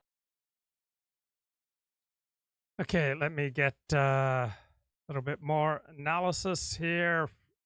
Come on. And is extremely popular here. So those two factors are important. I believe the Trump campaign is talking a lot about Title IX. I believe there were ads recently about it because it is a winning issue. So I agree with you. But the abortion question, it's that question. If this is going to turn for her, it will be because of that. I agree with you. Yeah, I agree. David, thank you. Come back often. Appreciate it. Sue, I don't want to get overly personal, but I believe you're a white college educated woman. Am I right? White, overly college. Okay, a lot of highlights in this show. This interview is like, but they continue to make this faithful choice to spend most of their time now reaching audiences they need to reach. They're absolutely right that the percentage of viewers of shows like that, like these lighter shows of undecided voters, the percentage is almost certainly higher than it would be on a news program. But this question of whether she's passed the basic test that people think she needs to pass, that's not a creation of me. It's not a creation of the media. It's not a creation of Republicans. It's out of the mouths of a lot of undecided voters you've heard from on this platform that show up in focus groups. And again, she continues to make a faithful choice as the clock ticks down to spend her time doing what will be lighter interviews where there will be some serious questions, but not the kind that are going to elicit what many people say they want to hear. Two, on the race overall, I can't tell you how many people I heard today about the betting markets. We've been trying to book some guests to talk about the betting markets and defend them because I'm just a huge critic of them. I don't understand why people pay attention to them. The betting markets are, I'll tell you is this, there are lots of Republicans, say lots, they're not insignificant number of Republicans who say the race is effectively over. That, as I reported a month ago, that Trump is going to lock up the Sun Belt states, probably all four, but at least three, and that he's going to win Pennsylvania, and that checkmates her. They may be wrong, but there's not an insignificant number of them who are quite confident of that. And the data they've seen on the absentees and the early votes and the voter registration, I should include that too, makes them more confident.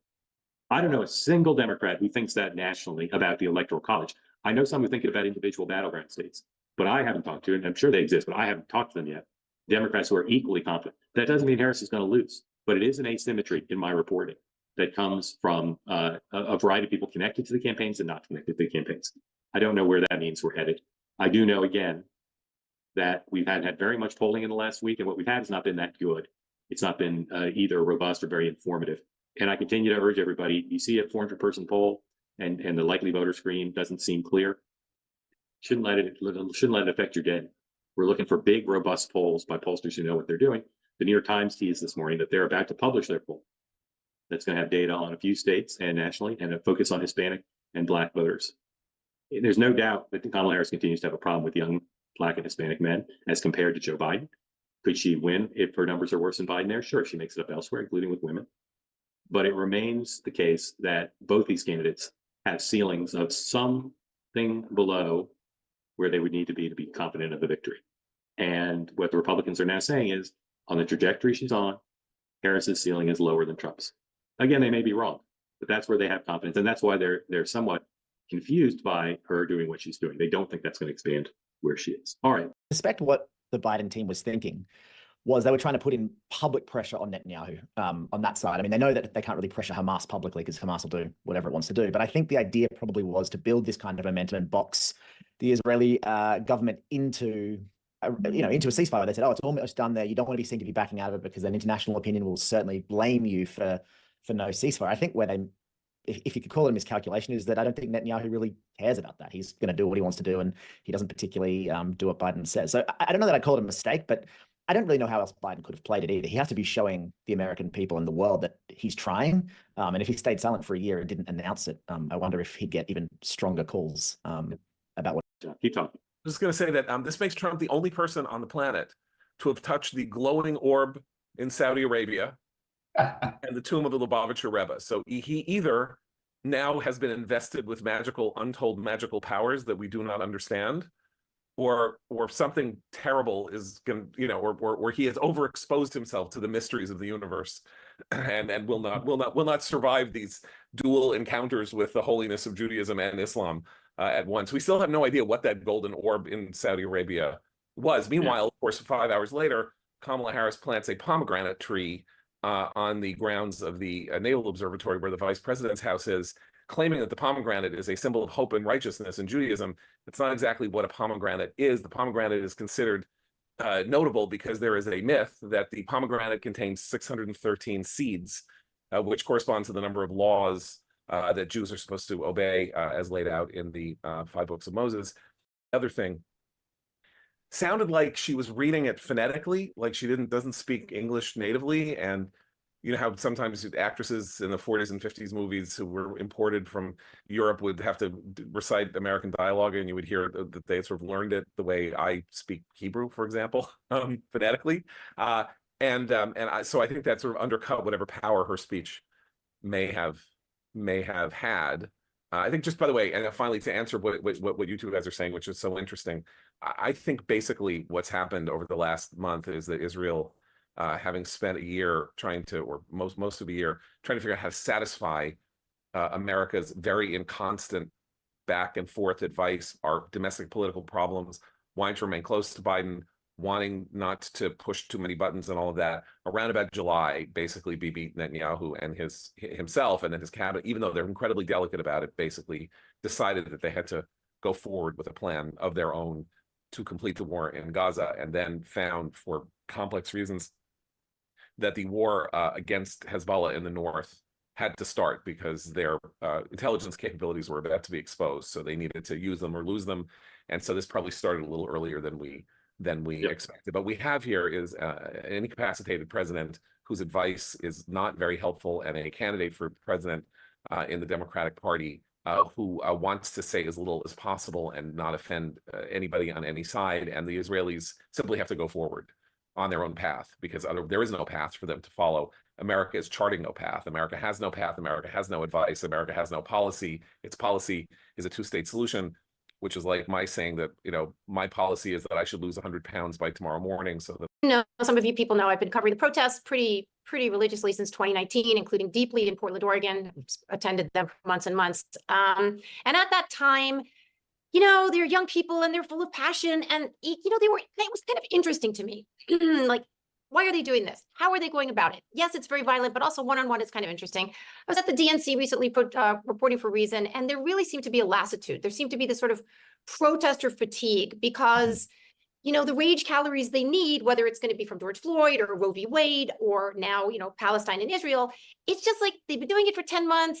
They're kind of not really getting anywhere. And I thought, man, there's kind of this protester fatigue. Well, I went out into the streets today, started down on Wall Street, because of course you're going to do it on October 7th, because that's really the day you want to do it, right? You want to do it on a day that you should be having some commemoration and like really thinking about people that have lost their lives and been kidnapped. But no, you're not. And not one time in all of the protests that I've attended since October 7th, not one time have I heard the protesters who are by and large pro-Palestinian. You'll have like 600 pro-Palestinian, sorry, I live in New York City here, and 6 guys from Israel, 6 like young dudes yelling at them and chanting.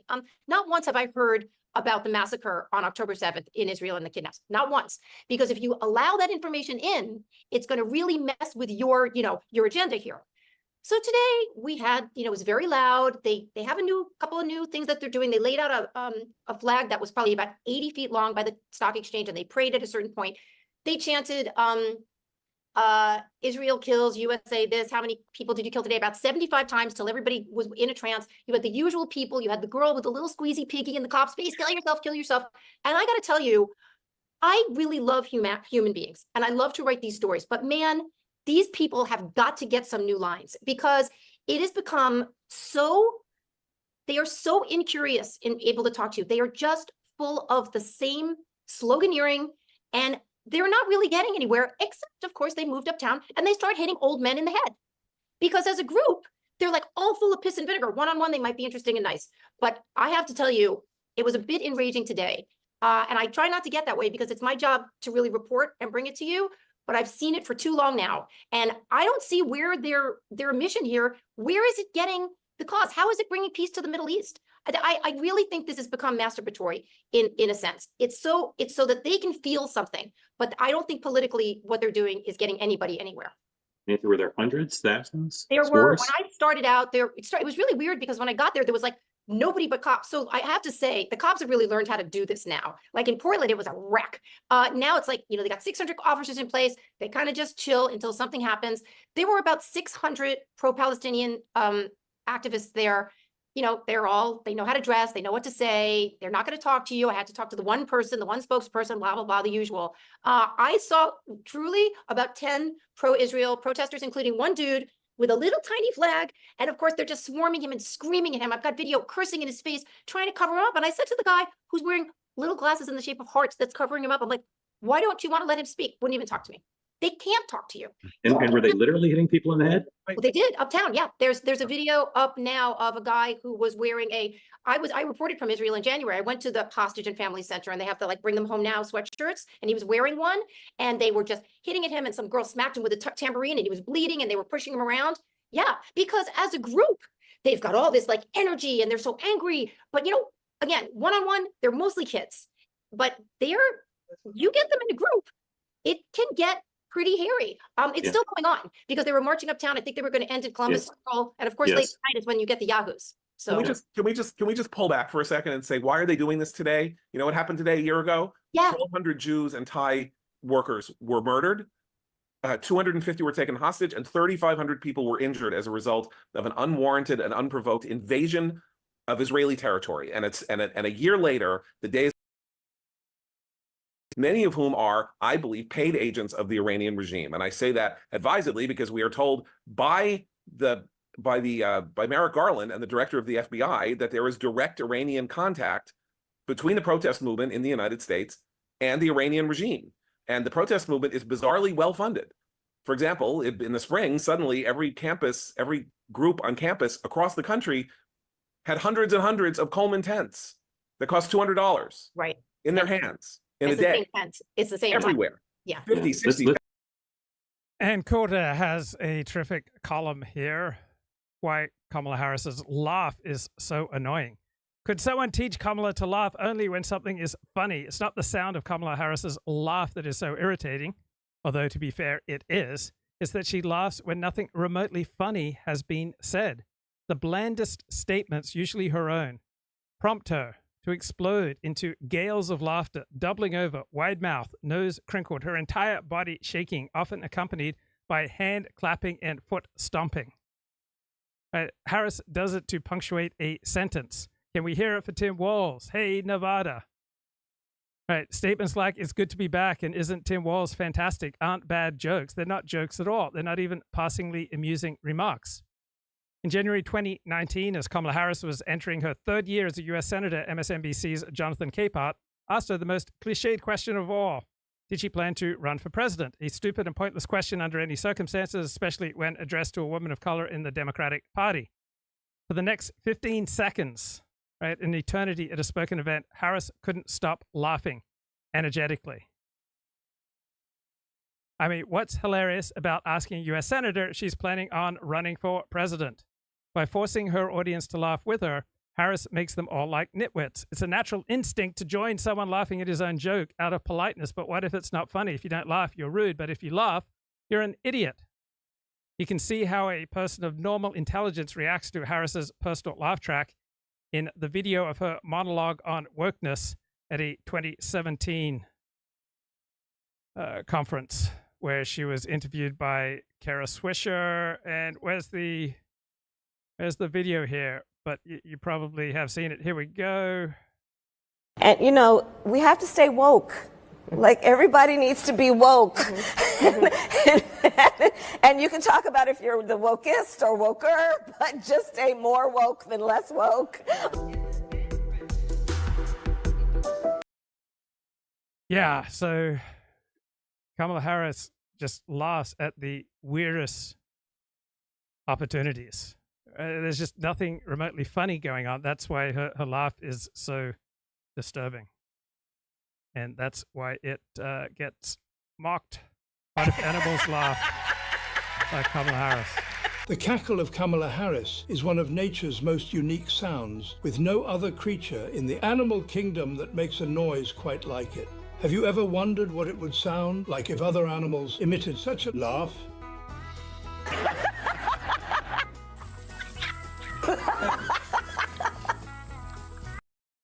As Kamala Harris was nearly having convulsions at her own amazing wit, the other women on the stage, the New York Times' Kara Swisher, and Apple founder's widow, Lorraine Powell Jobs, sat immobile, gazing upon her with complete equanimity.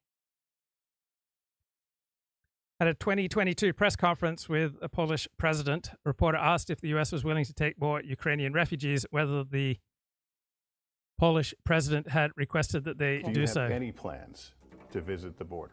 At some point, we are going to the border. We've been to the border. So this whole thing about the border, we've been to the border. We've been to the border. You haven't been to the border. And I haven't been to Europe. And I mean, I don't understand the point that you're making. Tweet. What tweet? About saying that it is a modern day lynching. That. Sorry. Yes. Jussie Smollett. So if it was legalized all throughout the country and medicinal, would you do it? Listen, I think that it gives a lot of people joy, and we need more joy. And is that a socialist or progressive perspective? No. No. Do you plan to visit the border? Not today. But I have before, and I'm sure I will again. You landed haymakers on Joe Biden. How do you go from being such a passionate opponent? It was. So when Kamala Harris was asked about taking in Ukrainian refugees, after a long hesitation, she said, "A friend in need is a friend indeed." Then she was in stitches for a full 8 seconds. No one else in the room laughed. Video clips of Kamala Harris cracking up ought to be in online dictionaries next to the word fibber gibbet. Instead, the media has converted her inanity into the claim that she is joyful. You know who else is joyful? Dogs and children. Mickey Kaus says that there's an even more annoying and enduring Kamala Harris tick. It's the way she nods her head like a bouncing ball after making what she thinks should be considered an important or profound point. She's asking the audience to join in acknowledging its importance. Reject that and you are rude. What kind of politician persists in trying to pull off this trick? A politician who has a finger on the pulse of her audience, perhaps, but also a politician who has risen through the ranks, being given and expecting to be given a pass or a passing grade because, well, she's the first black woman this or first black Asian woman that, and you aren't going to scoff at or disrespect the first black Asian woman this or that, are you? She's invoking the distinct privilege, the slack you cut someone from a disadvantaged group. Mitt Romney couldn't get away with spouting empty, overwrought pieties, and he tried. Jeb Bush couldn't get away with it. He had to resort to please clap and was never seen again. Obama might have been able to get away with it, but he didn't need to. Kamala has. Kamala does. If I were a genuine pundit, I say this was a metaphor for the bareness of Kamala Harris's career and the hollowness of her campaign.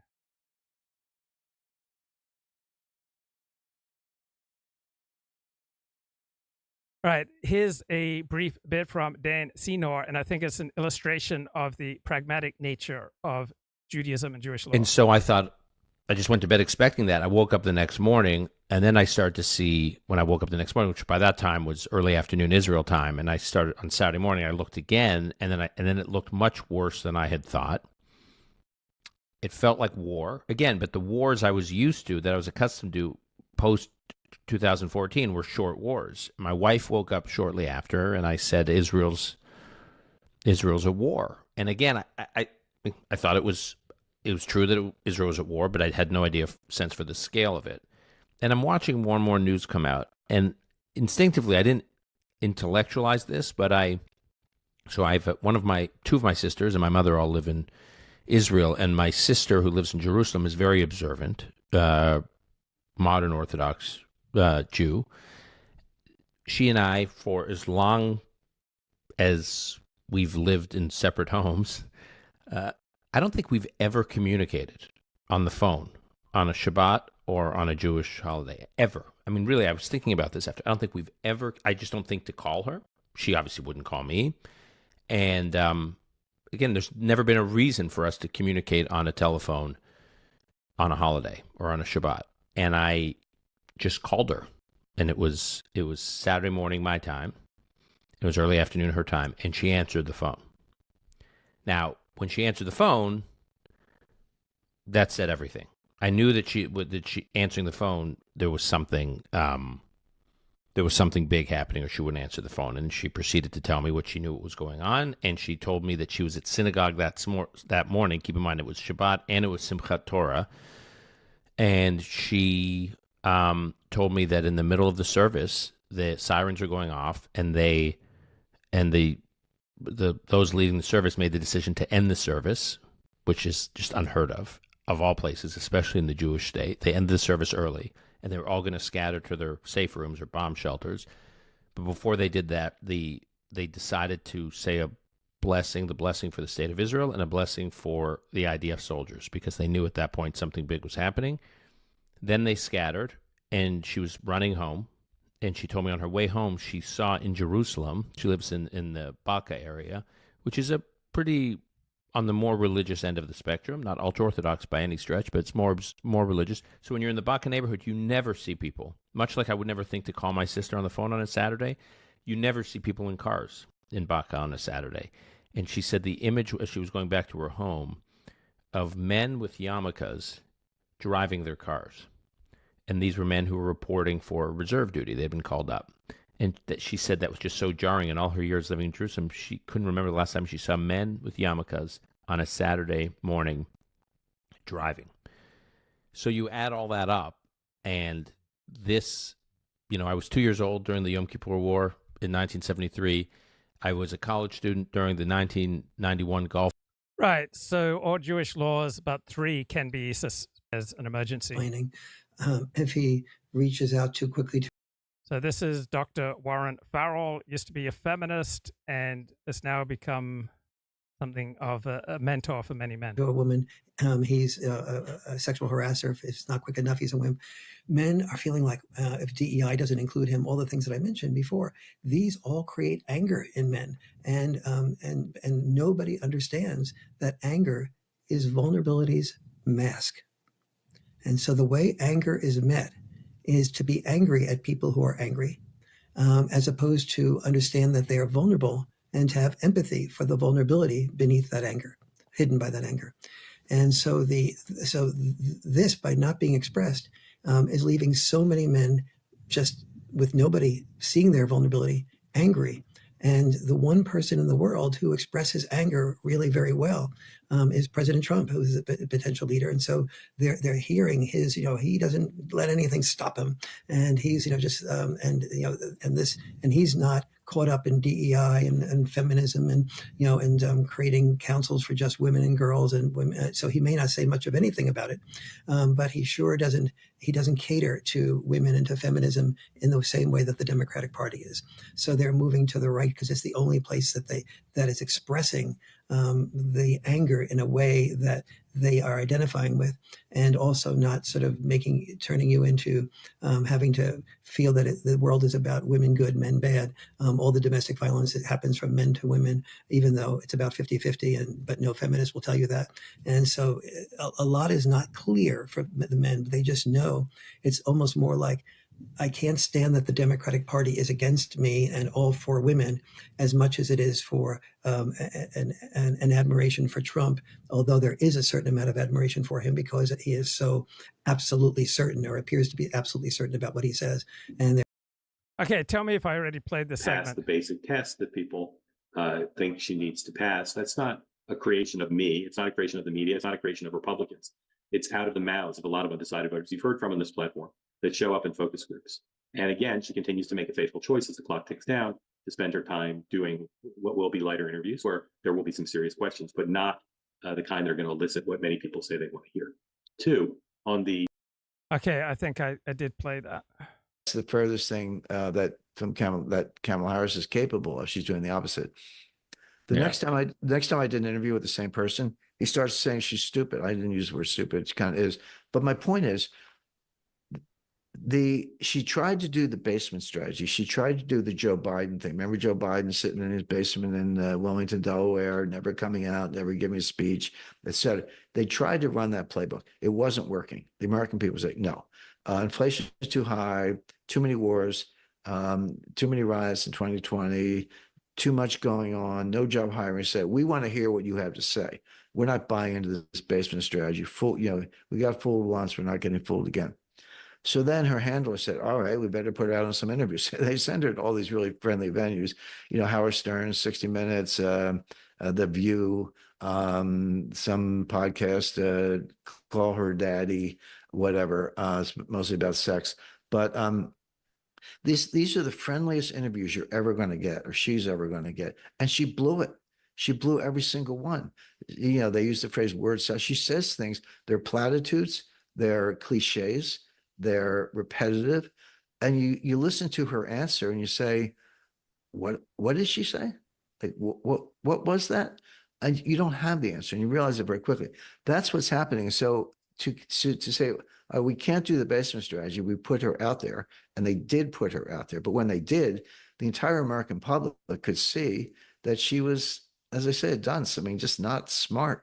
And it's like, about Biden for years or whatever, but at some point in time you started calling him like a senile husk, and I remember hearing that. I'm like, we need to search our archives and see when you